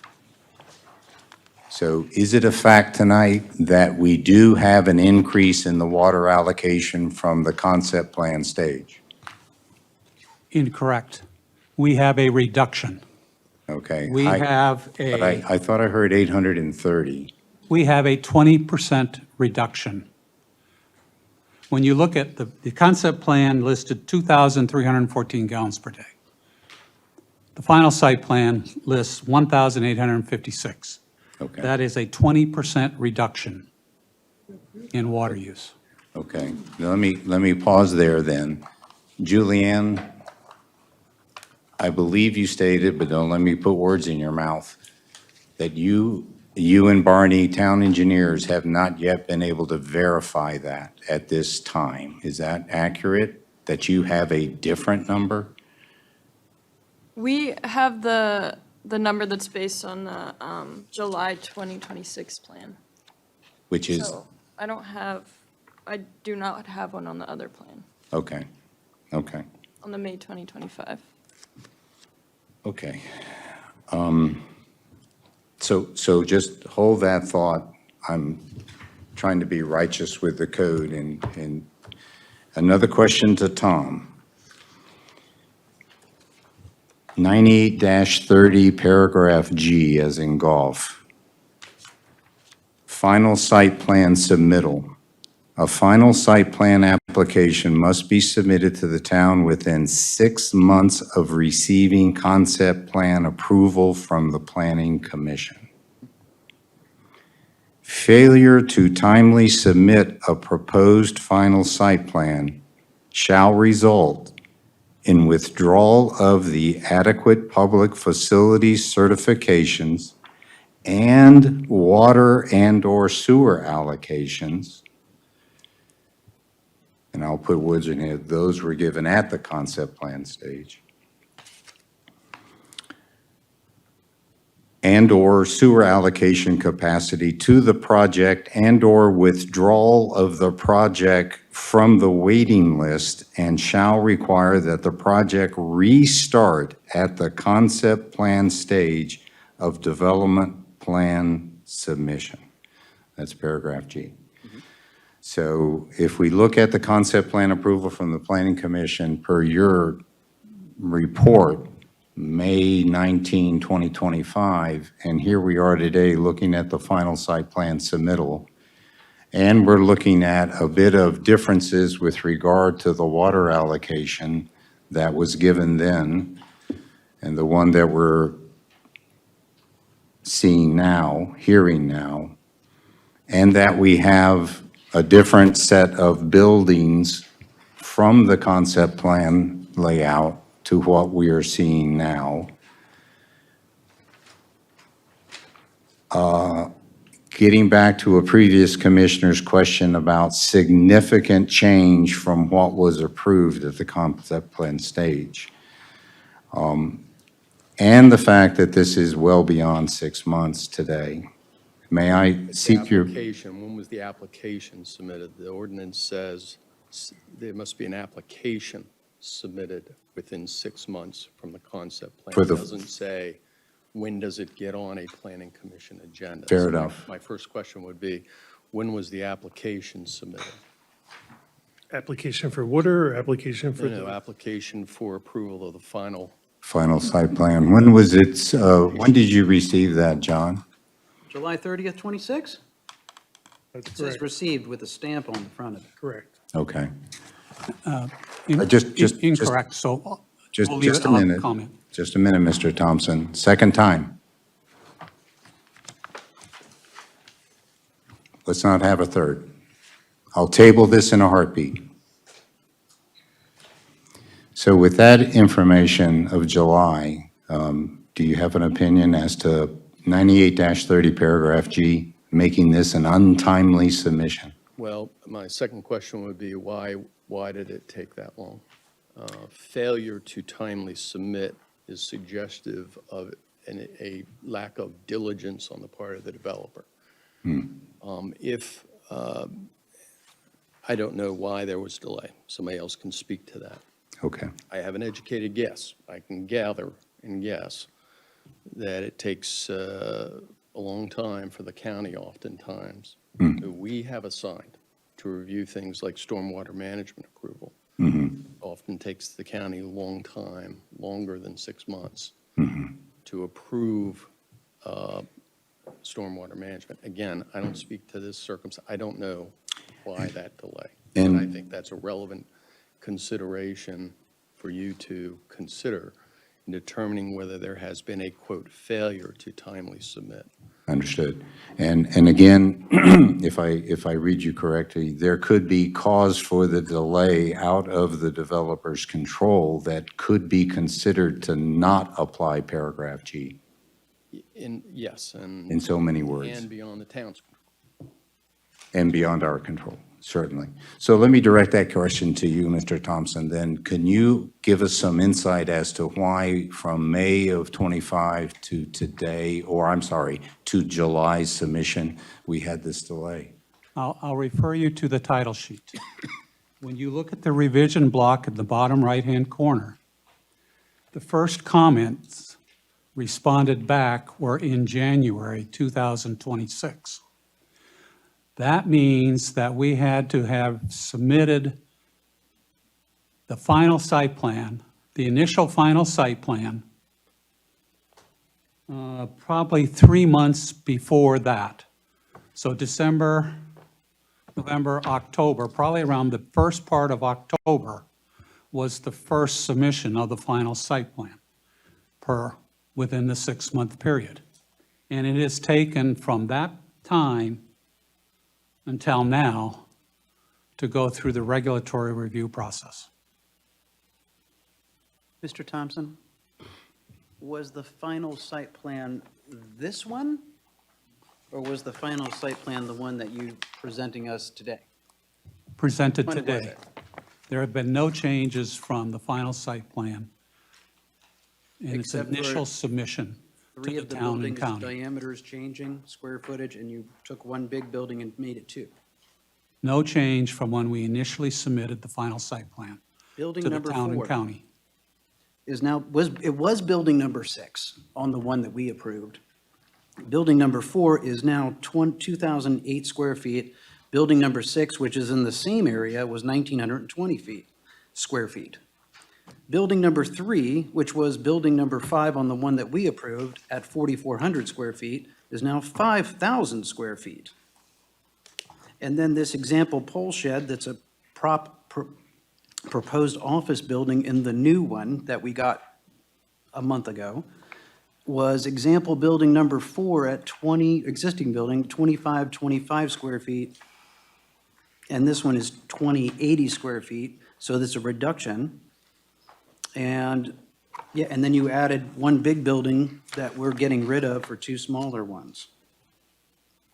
It doesn't seem like the same plan to me.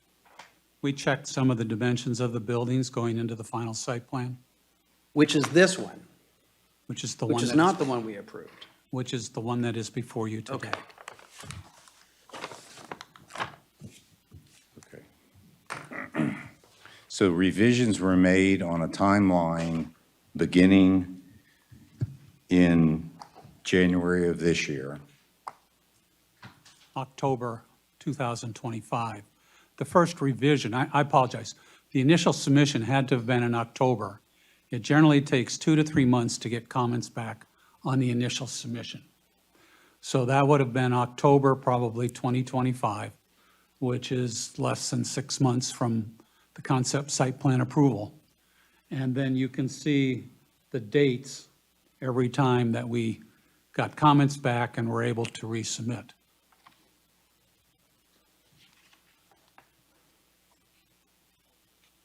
If I could, Chairman.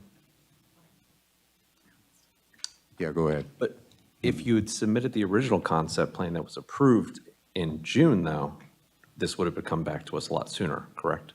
No. It would have, you still wouldn't have submitted it until October? You have to move into more detail and final design from concept to final. Profiles for sewer lines and more profiles for storm drains, more detail for stormwater management. We had to do a couple more geotechnical tests because stormwater management asked for it. It doesn't, unfortunately, I would love to say, yay, I can come back in 2 months and be here in 3 after concept plan approval, taking it, but it's not the way the county works, unfortunately. So you're saying what we're seeing as the latest plan was submitted to the town roughly October of last year? Correct.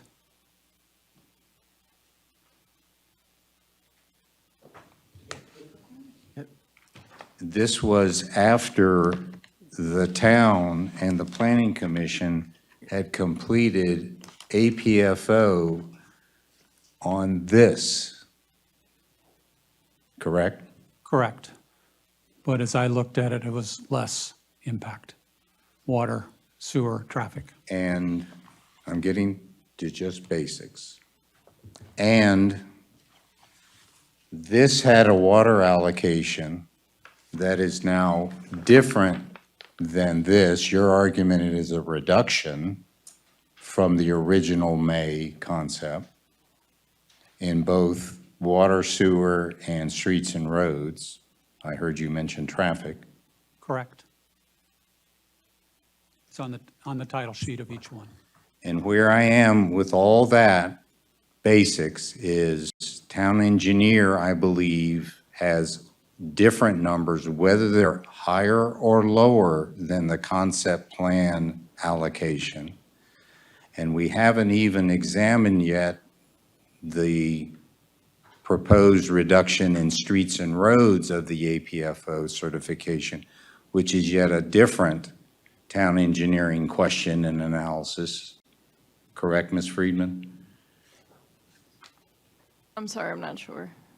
I think Okay. you're right, but Okay. I don't have any information about that. Okay. And so I'm just trying to summarize here because we've really looked at this.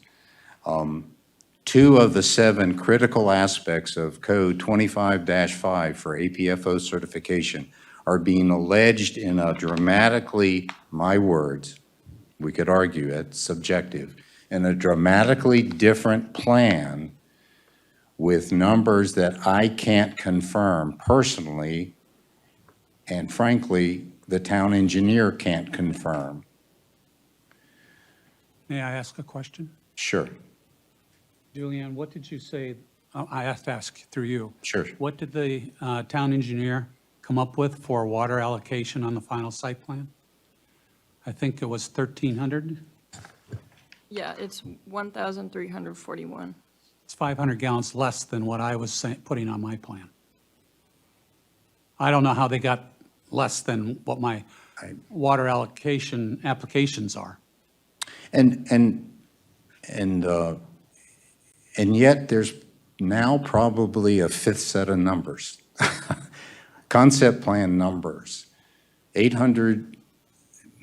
So I think, John, I'm looking to you as a staff kind of lead on this with Ms. Friedman. And I'm hoping you can gauge at least my confusion on where are the numbers based upon a plan that has changed. I'll take away the word dramatically, but it has changed, okay? And we have different sets of numbers on two of the very key 7 elements of adequacy for public facilities. One of them probably, in my book, being the most critical, which is water and sewer allocation. Streets and roads, I know we've had discussions about Twin Arch, right? Is any of that incorrect from your perspective? Right, so, looking at this, from my perspective, clearly, engineering went through and made their numbers, 1351, right? 41, excuse me. 1341 is the total allocation that they're saying is required for this final site plan. The applicant is, on his numbers, on his chart, the water usage chart, he has 18,556 gallons per day. Again, so the total additional appropriation above and beyond the S20-0020, which was allocated for 1,026 gallons.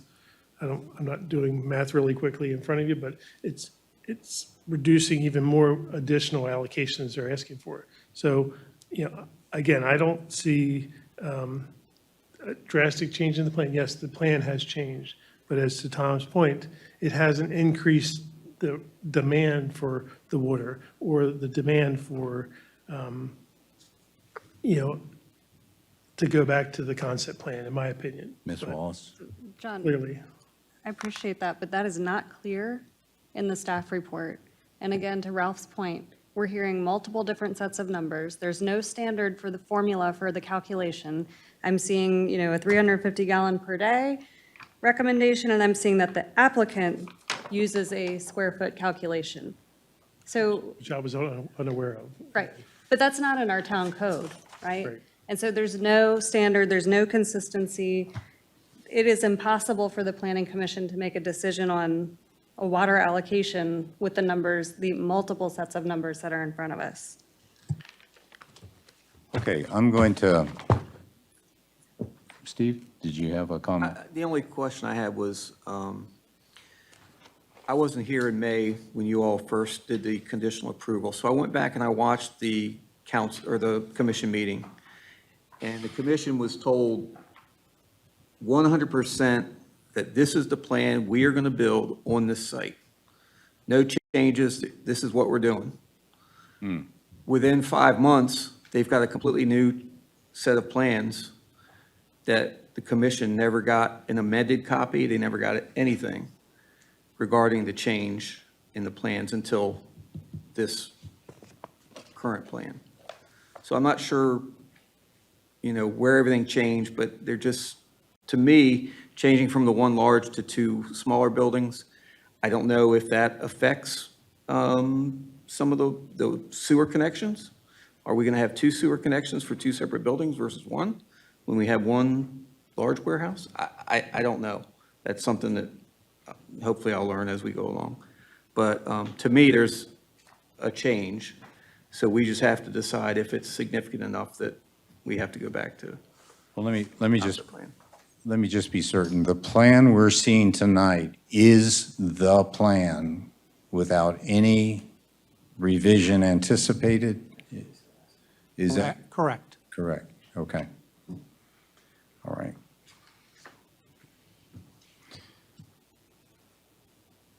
Tom, do I need a motion to table this? to table an agenda item, or simply, I don't want, let me say that. If I want to table this until a further planning commission meeting, I don't need a motion, do I? I think you probably do, Okay. Okay. with a second and then a vote on that motion. Okay. All right. Would it be wise to condition that tabling with some rationale and some objectives that would have to be met prior to bringing it back into the commission's agenda? Wouldn't hurt, would it? No, I think it might clarify what needs to be done by way of verification, both from the town staff, the planning commission, and the applicants. Okay. Perspective, so everybody knows what sort of the rules of the game are. Okay. I'm kind of walking up a ladder here. And so I've heard from one commissioner that there is a lack of clarity as to the true, accurate water and sewer allocation, one. There is lack of clarity with regard to the streets and roads aspect of APFO alleged with this plan versus the concept plan. Clarity is needed on that. Two, commissioners, any other issues that you have seen in this difficulty tonight? Commissioner O'Malley? I want some clarity with the landscaping, especially towards Brittany Manor area as well. There was significant drop in the amount that they were using too. So Okay, so word that condition for me. some clarity with the landscaping that is going to be utilized and how the distance from, or how it's going to be addressed near Brittany Manor as well. Okay. Ms. Clinton, if you've got that. Okay. Any other items that would help us guide the next meeting whenever it is scheduled with regard to this final plan application? Those three aspects? Okay. Is it significant enough, Tom, for us to pursue the 6-month delay, or do you see that as not material to the real issue? If you want to look into facts that will guide your decision on whether, Okay.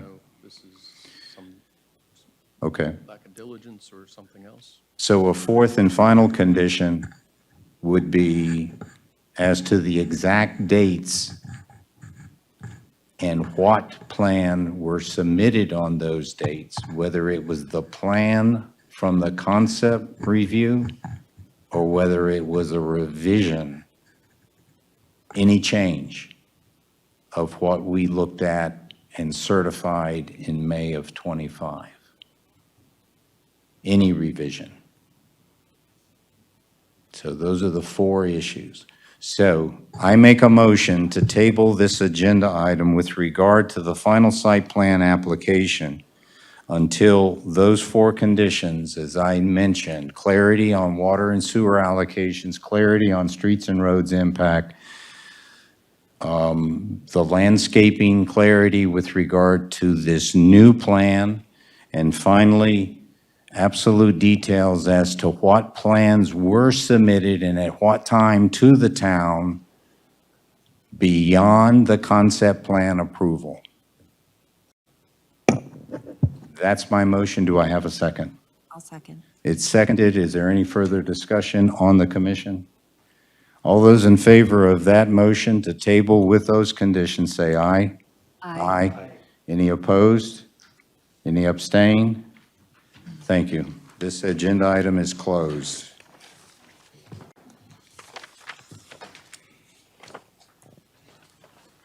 The next agenda item is the introduction discussion for approval of the Buffalo Ridge subdivision. This is the subdivision noted as Papa 24-0020. The request is for an approval of the preliminary plan for the 8-lot subdivision located on the east side of Buffalo Road within the town limits. Do we have a representative? Mr. Thompson again. Anyone else? Thank you. Welcome. I'll ask you to introduce yourself in just a moment. John, do you have a staff report and recommendation, please? Yeah, so this is Buffalo Ridge subdivision. I want to make a correction. The request is not for a concept plan. It was for a preliminary plan approval of the 8-lot subdivision. Again, this is P 240020, F&M LLC, Mr. Jim Fry, and this, I think, is his niece or I'm his granddaughter, Carson granddaughter, Fry. excuse me. I forgot your name, but that's okay. Again, this is a residential subdivision, 8 lots within inside of the corporate limits of Mount Airy. The address currently is 6825 Buffalo Road, Mount Airy, Maryland. It's in the R2 zoning district. It's 8.336 acres plus or minus in the existing water and sewer final planning area. Again, this was in front of you as a concept plan. During that time, there was some discrepancies on some of the letters that were received by the engineer.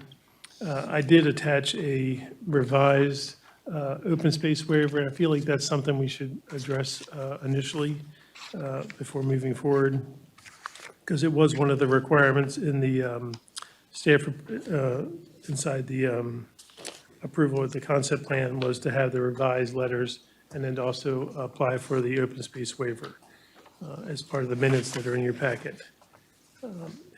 I did not get this into your packet. It was misplaced, the actual concept plan that was a conditional approval by the planning commission. That was at your desk when you guys sat down. Again, so again, this is an 8-lot subdivision,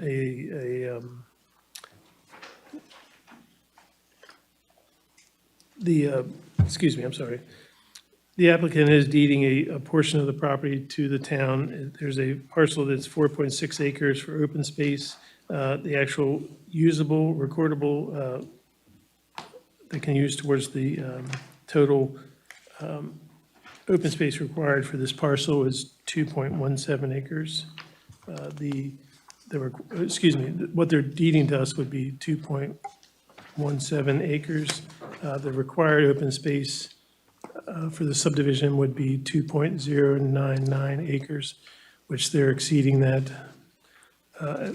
as part of their deeded open space to the town. Again, we do have the worksheets that were provided through for the letters supplied by the engineer for section 25-5G2, 25-5C and D. Again, these letters are dated July 31st, 2025. I think that's a few days after our initial planning commission meeting.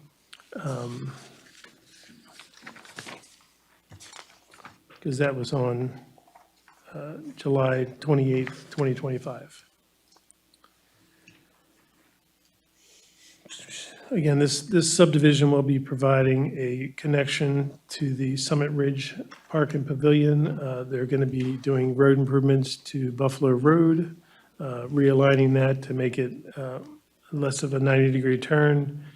Again, extending the sidewalk will go from the park where it stops now currently all the way down along Buffalo Road and connecting up into Summit Ridge. Again, all the adequacies are still adequate from the concept plan. The fire department, EMS, police, schools. There was only one of them that was approaching inadequate in the year 2030, and that was for the Mount Airy Middle School. But at that point, at that time, it's still adequate within in our code to be approved, this preliminary plan. And again, I think we should probably go ahead and go through the open space waiver that I've given to you all, just to make sure that the numbers that are on there are adequate to support this approval of the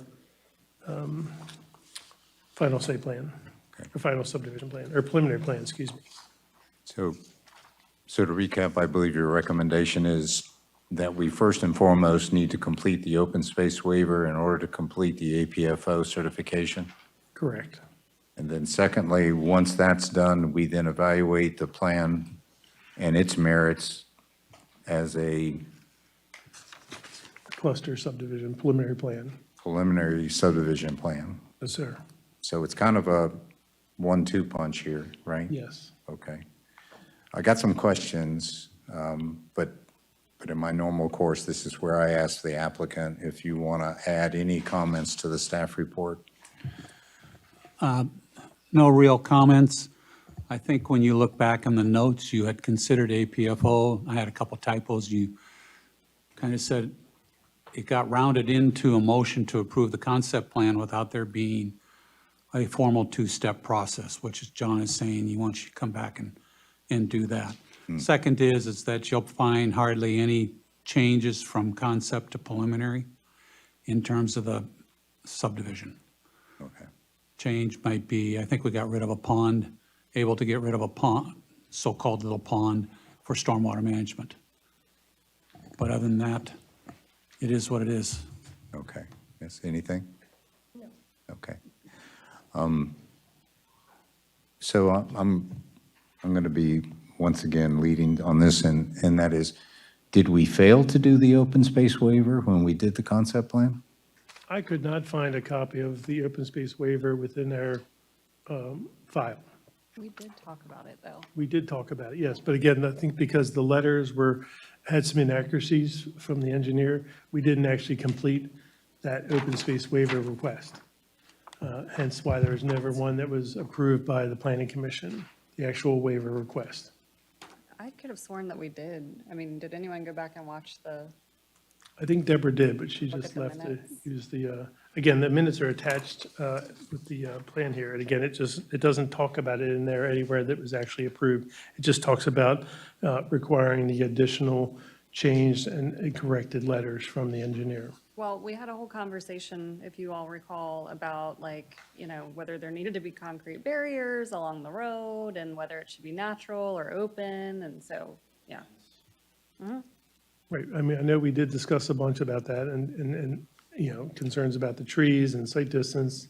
But again, I could not find an actual request for open space waiver form in the file. And nothing discussed to that point. Okay. May I? Sure. Per Ms. Wallace's comment, when you read the staff, the minutes, it says, the planning commission asked what, stormwater management, the open space waiver worksheet and landscaping. So clearly there was something there in the worksheet, just can't be found. So, So this really boils down to what we did to complete 25-5 in addition to the new council requirement for open space waiver. The form that's dictated in the town code, we completed it, but it's lost. I was unable to find it in our file. So as a formality, I wanted to make sure I brought it back in front of you Okay. for approval, Okay, so that it is in the permanent record. okay. Anything else to add, Mr. Thompson? Okay. Commissioners, do you have questions on, we've got two things before us here. If I understand correctly, we have restore the open space waiver form, and we've been given a form to review, and essentially, we would need a motion and vote on that form alone, if I'm not mistaken, Yes. to complete the APFO certification. Okay? And then we could then move on, because we're required to complete the APFO before we can move forward to That's a correct. preliminary subdivision plan. Okay, so on those two issues, I'm open to any other questions by the commissioners on what's before us. Any opinions, comments? We don't have the form any longer. We're restoring the form. It would be probably Correct. inaccurate. Okay. Any questions? I was just going over the letters 25-5 that were. Sure, we can move into that too. Missing from the submission of a corrected letter. So there needed to be corrected letters for 25-5G, 25-5C, 25-5D. So those needed to be corrected as part of that process. So I have I believe these are the letters. The originals. Dated July 31st, 2025, yes. Do we realize what needed to be corrected, and have they been corrected? They have been corrected. Okay, these are the correct ones. Correct, Okay, correct. correct. You're right. Mr. Thompson? In my copying the letters, I left the wrong project identifications remember. in there. It was a and- different- And nothing changed in terms of the analysis. It's that I referenced the wrong projects, or I didn't completely update that's the what- letters. Thank you, that's It was the exactly. file number and the number and the name of the project It was was like, incorrect. yeah, it was named a different division. or The something. body of it was correct. That's what I thought. I didn't want to say that, so I let you say it. It's good. That's right. That's what it was. Okay. Like a ton of bricks now. All coming back to me now. Okay. And again, I don't think, if I remember correctly, we did not finish the waiver because the letters were inaccurate. Yes, the letters were inaccurate. We wanted to wait for the corrected letters to represent. Hence the why there's no subdivision we were form in my representing and file. the things we were looking at. Why would we? Because the letters were denied by the planning commission for acceptance to be able to do the Go with that this calculations. time. Let's go Okay. ahead and just get this done. Okay. Any other questions with regard to the two items on this? Okay, so then I ask that all the commissioners reference the worksheet that's been provided by the town staff with numbers provided by the town staff. If I could ask you to quickly review what John has put in for each of the required elements per the town code for the open space waiver, and we'll focus any questions to John with regard to his entries across those 10 areas.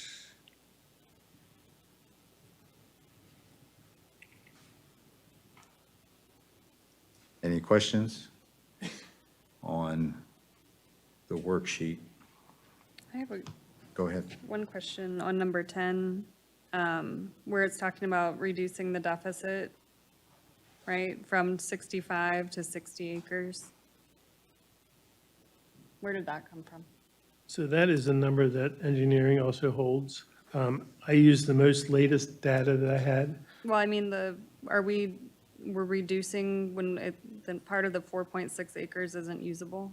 Correct, because it's steep slopes or wetlands or. But how does that floodplain. reduce the town's open space deficit by the total of 4.6? I see what you're saying. Yeah.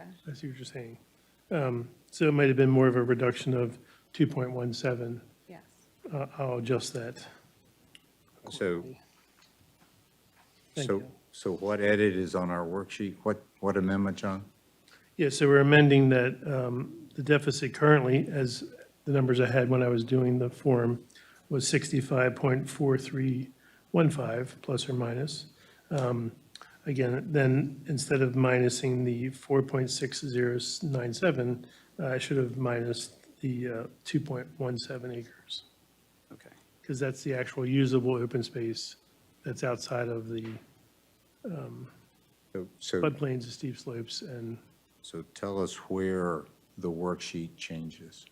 yeah, I'm going to change the total acreage on number 10, the last number will actually increase by, To 60, 63.3615? thank you, I didn't get to my calculator yet because I was answering I did questions. it with my pen on paper. Thank you. Your So I don't know if it's right. Okay. Okay, hold on. say that again, Commissioner Bean. 63.3615. Okay. And since engineering manages this, Julie, you have an opinion about these changes? Julianne. I'm sorry, Julianne. It's fine, either one is fine. You're okay with what we're amending here? Because it applies to the open space tally of town open space acreage. I think John and Barney are on the same page Yeah, with this one, yeah. Okay. Yep. Okay. So we're amending, excuse me, we're amending item 10 at the very end from 60.8218 to 63.3615 acres. Is that tracking? I have 60, when I did it, I got 63.2615. There you go. I'm sorry, Did it with my 2.6. pen. It's okay. Okay, no claims to. Okay, once again, it's now 63.2615 Plus or minus. plus or minus. Minus. We're out to 4 decimal spots, and we're saying plus or minus. Why not? Okay. Any other questions with regard to the entries on our worksheet by the town staff? Any questions regarding this information on the worksheet vis-à-vis the plat map before us as to where the open space is that's being assessed here? Its location, its access? Go ahead. Well, on what page am I on? I think it's 4. It said, I mean, maybe it's just nitpicking, but it says 4.609. It has the old number to be dedicated. Do we have to change that or amend that? That's still being dedicated to the town, but it's not going to the deficit. Okay. So and it's where it gets a little confusing, like you're saying. That is the total acreage that's being deeded to the town. Right. But the actual usable open space that might remain natural, because that was the position of the planning commission, that it not be mowed. So the area that's along Buffalo Road, behind lots, 7 and 8, that whole area sort of remain as it is, untouched, more of a That curve. passive. On that curve, yeah. Yeah, around the curve, exactly. And sort of down along the edge of Buffalo Road there. Question. Thank you. Well, that's part 2 of our analysis here. Okay. Then with that thorough discussion about the worksheet, with that 1/8 as to the total acreage, do I have a motion with regard to accepting the open space waiver worksheet for the Buffalo Ridge subdivision to complete our APFO 25-5 requirements? Is there a motion to approve the open space waiver worksheet? I'll motion to approve the Is there open a space second? waiver worksheet. I'll second. It's seconded by Ms. Hadley. Any further discussion? I just have a question. Isn't there normally a second page of this that we have to do? Is that what was not completed? Oh, that was the questions.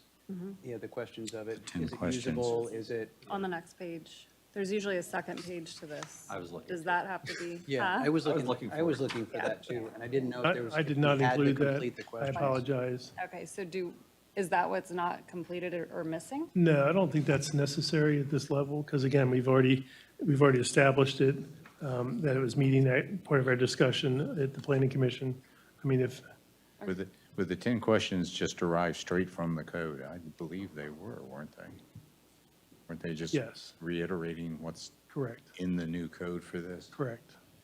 Yeah, and Commissioner Wallace, I think that those second page was the questions that we deliberate over in this body to determine Okay.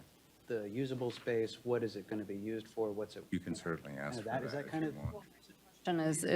Is that the document that's missing, and is it required in code to have that completed? Mr. McCarron? Again, I think we did go through that fairly thorough during our So you're just asking, do you have to fill out the form? Yeah. Like, does there have to be a record does of the not work. discussion? Well, Other it than has to what's, be a record, yes. Now, the record can be the minutes and that which is recorded here. Okay. There's nothing in the code that says that the form has to be complete. Okay. The form was created in aid of creating that record, so that once you're done, you've got it. You're not relying on minutes and having to go back to videotape guide. and all that stuff. Gotcha. And this is the recorded version, the one that John, the worksheet. This is actually stays with it. This goes in the project file. This goes in the project. file. Correct. That's the piece we hold on to. correct, and that's the one that gets stamped by Deborah and, that Normally, approval. though, there is a second page that is stapled to it. I'm just saying that the code doesn't require that, but it's what you all, normally do? it's why you created it. Correct, right. It's the diligence, part of the diligence part. Yeah. I think what would be great is if somebody could just watch the video and fill it out, and then have it written down, and then attach it to the form, just for the sake of being complete. We can do that. Okay. We have a motion for approval. We have a second. Is there any further discussion? Hearing none. All those in favor of the motion to approve the worksheet with the one edit we made, say aye. Aye. Those opposed? Those who abstain? Okay, so the open space waiver worksheet as amended is now in record for this project. The concept plan, APFO, is deemed complete. True?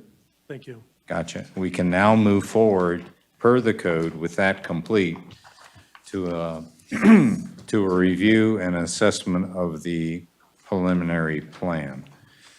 So let's focus on the preliminary plan, and any questions you may have, we can direct them to Mr. Thompson or the representative. Are there any questions?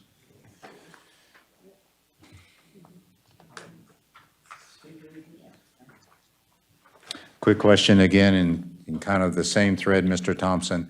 From that concept plan stage to where we are now, significant changes, minor changes? Change, going from concept stormwater management to preliminary stormwater management. Okay, Some of the configuration of the basins changed. okay, But the layout of the subdivision did not change. understood. And I'm pleased to see that you're taking on the straightening or lessening of that curve on Buffalo. That stayed in the plan, which just personally, for the residents of Southern, I don't live in that area, but I think I travel enough to it on Buffalo Road. I think that alone is going to be my opinion, it's going to be a good safety thing on that particular curve. Again, my opinion, I'm glad to see it stay in the plan. Any other questions with regard to the plan, the plats, the setbacks, radius of the cul-de-sac? I believe we examined the radius of the cul-de-sac in the APFO with fire and EMS certification. The fire chief can get his stuff in there, turn it around, and get it out. That's correct. Okay. We certainly don't have an increase in the dwelling units. It remains 8, so there's no impact on police and staffing. Correct. Okay. All right. Any other questions with regard to the final plan? I'm sorry, I keep saying final. The preliminary plan, the final preliminary plan for the Buffalo Road subdivision, and if not, I'll entertain a motion. I got a couple questions. Question? Is Buffalo Road town-owned, county-owned? Who owns the, That is a odd question because because Frederick's on one side, Carroll's on the other, and this map shows the line going right through the middle. and that is correct. But it also switches to one side to the other side. So it's this little gray zone. By continuing this, I'm not sure if we end up getting that dedication, I think, is being part of that. Yeah, that was my question, was do either of the counties have to The comment realignment is actually going to be pushing it more onto the Carroll County Carroll side? Right, right. I think for stormwater, They paved it, I think, actually, didn't they? yeah, I think for the agency interaction on sediment and stormwater, clearly it'd be Carroll County, I believe. Carroll County, Frederick, Town of Mount Airy have operating agreements for the road because it's split in ownership. You just don't send one plow to do a strip and then wait for the other county to come finish the roadway. So there's operating agreements there. The plat itself, after you have a preliminary plan approval, subdivision plan, the next steps are the improvement plans and a plat. That, of course, is reviewed by the county in detail, and they'll be looking at the dedication of the Buffalo Road. Okay, That'd also be reviewed by the town and, The town also, yes. exactly. okay. Okay, If I, oh, go ahead. So that was, I wasn't sure who had to look at that.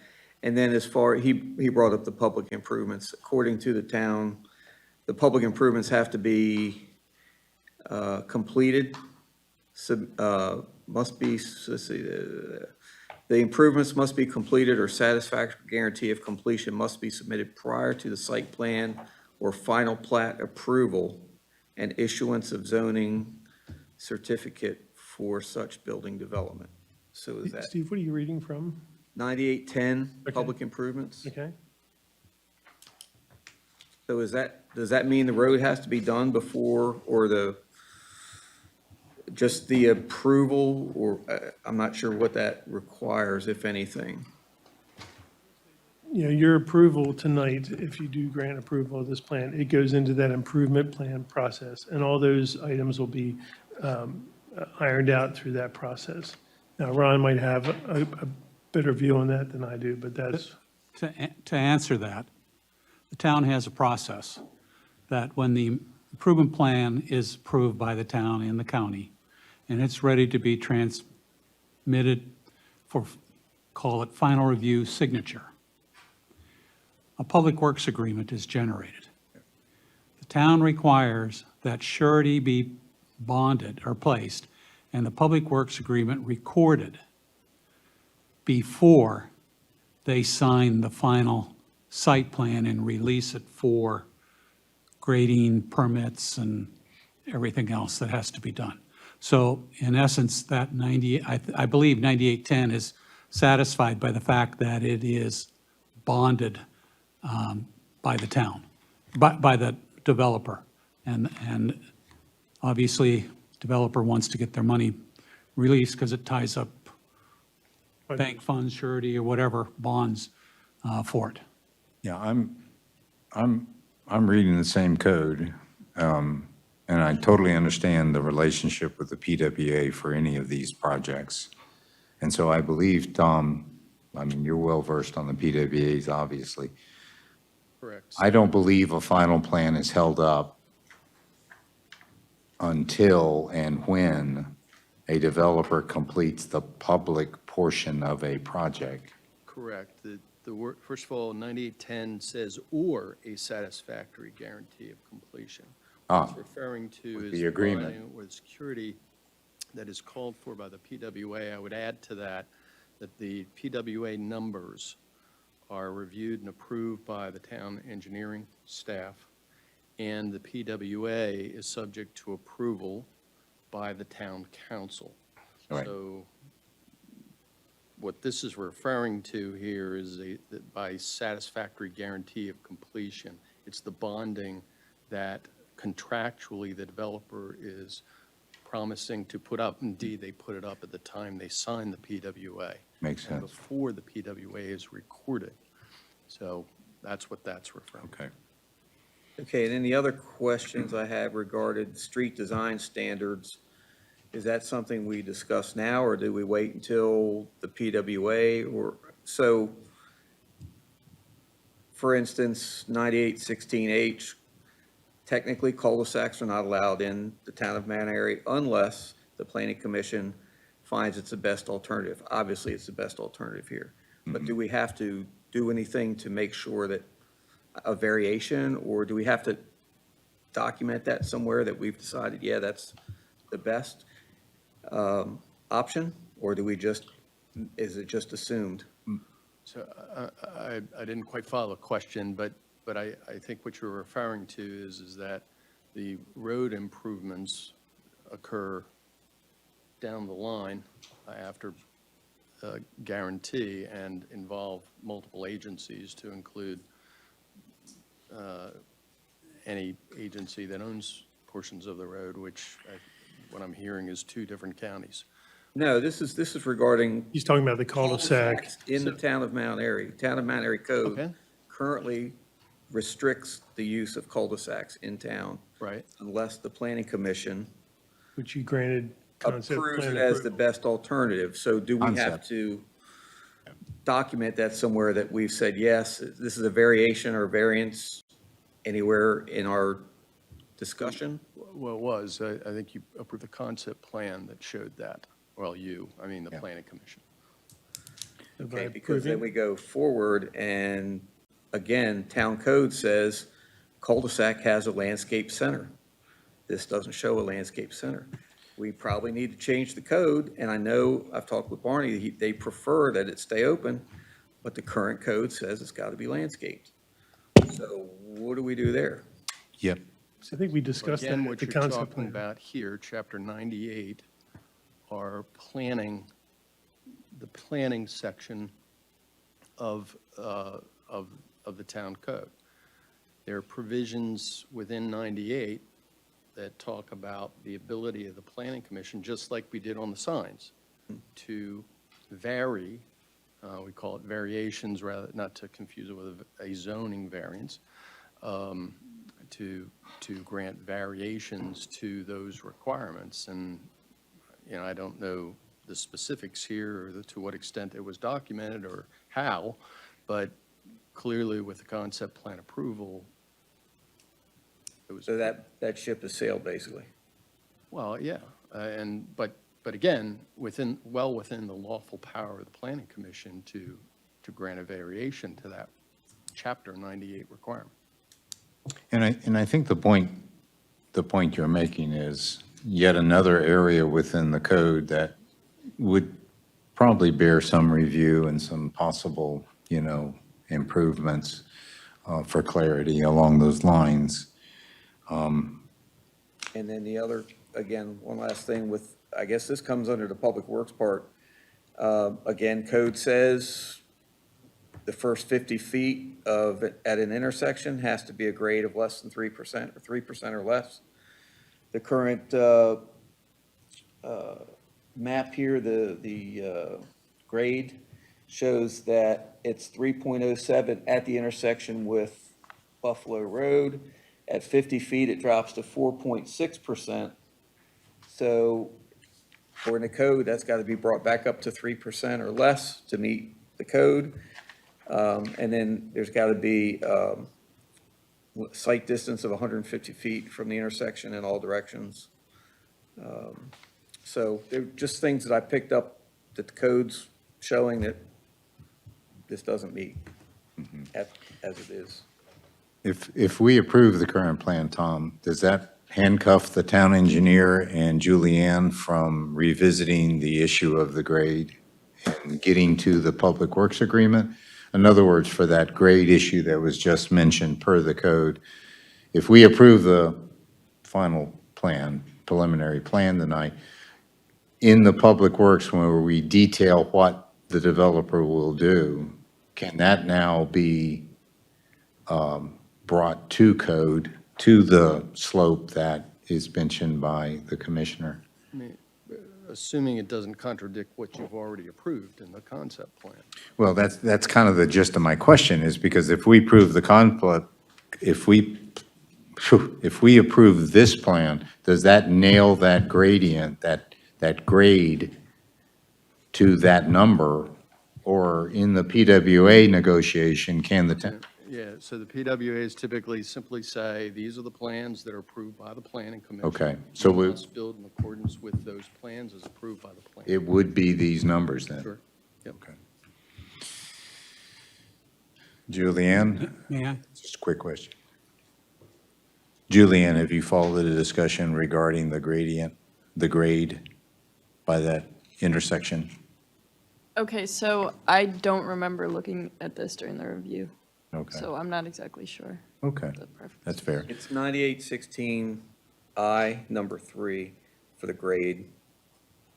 And then the H is the cul-de-sac landscaping. Mr. Thompson?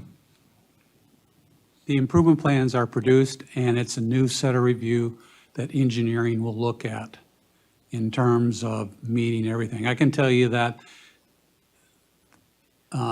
there's a vertical curve.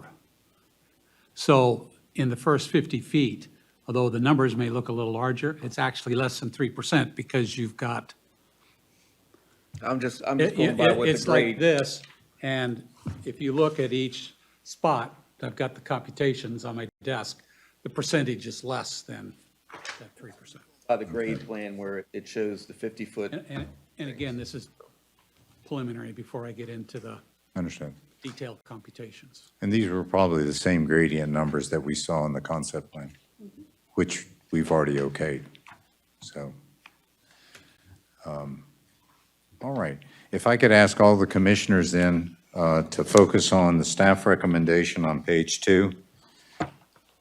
I ask that you take a moment, look at each of the conditions. I see 5 conditions with regard to the staff's recommendation. Let's address each one. I believe we've already accomplished the first one. Is that correct, John? Yes, Okay, we've documented it. correct. The second one is moving into the next stages of a final plat and final improvement construction plan. Can I have a question? I have a Sure. question about that. Is there a point where we were supposed to see elevations, Elevations of, the homes? no, normally that's not, it's not like a green tree where it had a Yeah. pattern book and cetera. Mhm. But when they come in for a building permit, I would look at them. Typically, they're going to be very similar to what's over there in the Summit Ridge area, I would think. Okay. And then number 3, that all town, county, and state review comments on the improvement plans and plat must be addressed before a building permit is issued. Any questions on that from the staff? 4th, provide all legal documents, easements, the PWA, and bonding before any grading permit building is approved, signed off. Any questions on that condition? And then lastly, the commission will give approval to allow myself or the vice to sign off on the subdivision plat when they're ready here in town hall. Any question on that? Okay. Given that, I make the motion to grant preliminary plan approval to allow this 8-lot subdivision to move on to final improvement plan and plat with the following conditions as listed in the staff recommendations. I won't read them verbatim, but we just went over them. So you just had to wait for it to warm up? It's That's not Buffalo Ridge. It's definitely not. I've made the motion for approval with those 5 conditions. Do I have a second? I'll second. Commissioner O'Malley seconds. Is there any further discussion on the the plan itself and/or the conditions in the motion and/or any other aspect of this preliminary plan? Hearing none, all those in favor of the motion to approve the plan with the conditions noted, say aye. Aye. Aye. Those opposed? No. One opposed? Any abstain? No abstain? Okay, the motion passes for approval of the preliminary plan with the 5 conditions. Thank you. I'm closing this agenda item, and we're going to go to the very last item, which is the introduction and discussion of amendments to signage code 112-11. This is not a motion and vote. This is simply a discussion that I want to continue from last time, and it's very simple. Fellow commissioners, I've gone ahead and made a first cut, as I promised, on what I see are some issues and difficulties and lack of clarity in 112-11. All I ask is you throw your thoughts into it also. Throwing your thoughts in means you need a Word document, a PDF, whatever format is handy and easy for you to make such notes and comments. And you'll notice that I'm mostly making comments. I'm not saying change happy to glad. I'm saying I'm not sure about how to take the current. I'll leave the happy to glad if it moves on up through Councilmember Kelly into the view of the council for their legislative amendment considerations. They could very well kick it back and say, be more specific, and then I'd entertain happy to glad.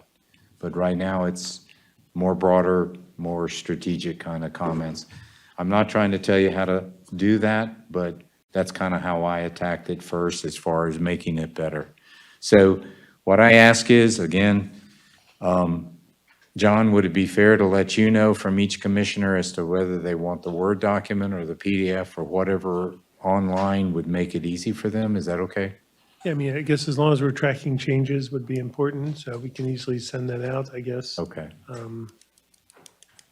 I think I sent you mine in Word with track changes turned on. Yes, you Okay. did. So I can just forward that to all the planning commission members, and they Just- can then, Yeah, and then they can add to it, and Word should just compile it all. nest theirs into it Okay. so that it's a right-hand margin that looks very busy. Yeah. Yeah, Councilmember Munder, do you have a better suggestion? No, not a, I just got a comment to make as you all go through it. Hello, Councilmember Munder here. I was the Planning Commission liaison the last time the signage Right. ordinance was reworked, and just as you're reviewing and keep in mind that signage itself, some aspects of the design, the colors and lettering and wording is protected under the First Amendment. I believe that's what caused us the headache the last time. That Oh, required okay. us to change the signing ordinance due to a Supreme Court case, if I was correct. Was that correct? Yeah, that was part of it. Now, it was undergoing a massive rework already, and then came the Supreme Court decision. Okay. That you cannot basically regulate commercial speech Sure. any differently than, or, sorry, I think the case involved a church. Yeah. You can't regulate a church any more than you regulated a commercial entities. So just, No, that's good guidance. No. Yeah. Yeah, and so hold that to heart. I'm a much simpler guy, council member. I'm like, what's a box sign? Because our code says they're prohibited.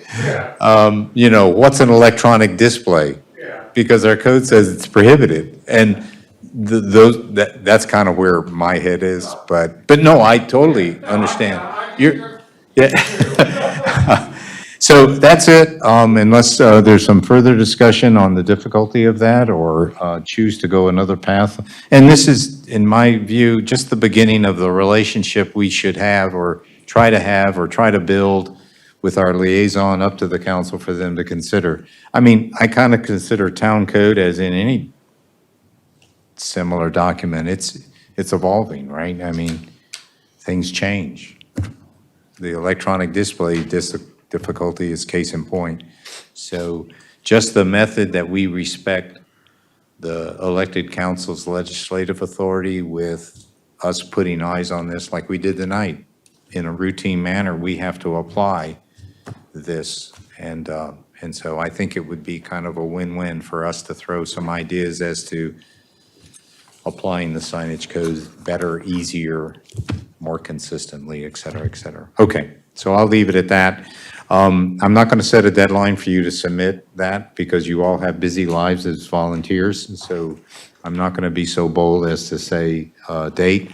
I would just say, reach out to John. When you have time, throw in on what you think would be better text. And probably next month, I'll just say, how's it going? And leave it at that, okay? All right. Where we are on our agenda is Number 9. number 9, and that is council reports. Councilman Kelly. Hello. Only note I have from our August 3rd meeting, only notable item was the vote for the Warfield annexation, and that was denied. I think you all know that by now, but for public record. Again, that was the only notable item on the agenda. Council will meet again on September 14th.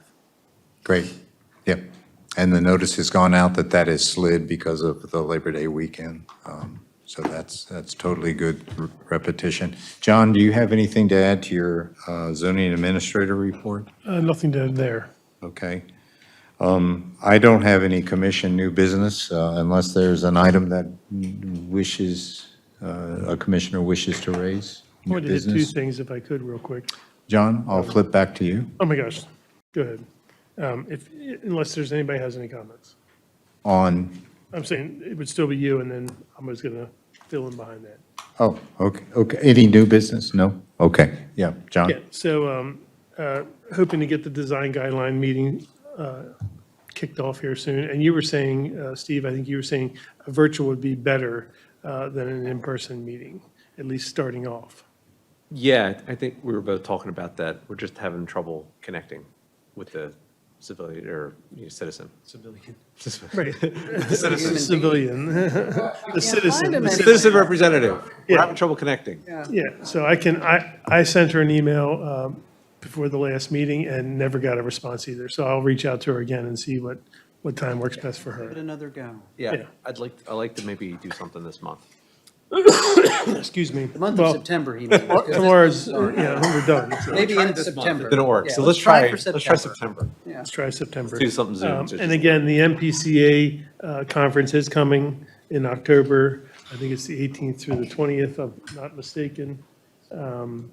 So let me know if you want to go. I know Ralph wants to go, Martina wants to go.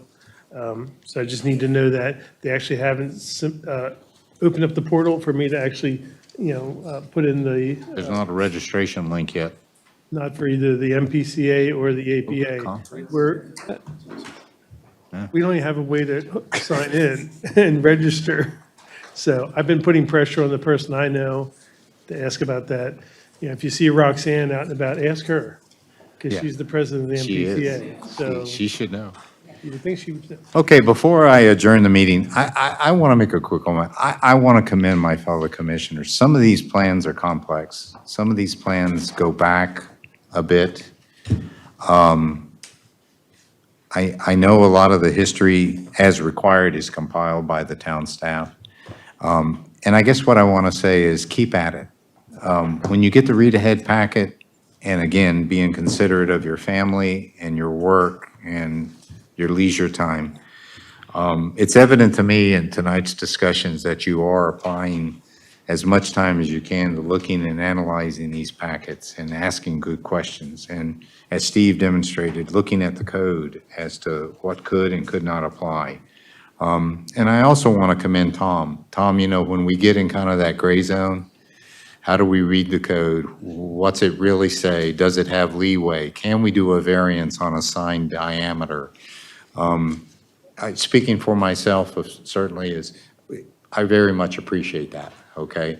We want to be pro-business to reason, within reason, of course, but we don't want to set a precedent on changing what the code says to such an extent that now we've set a dangerous precedent. You follow what I'm saying, So your guidance and being even-handed and all that, I mean, it goes without saying. That's a great value. So anyway, it is now 9:21. This meeting is adjourned, and the next meeting will be September 28th at 7 PM here in Town Hall. Thank you.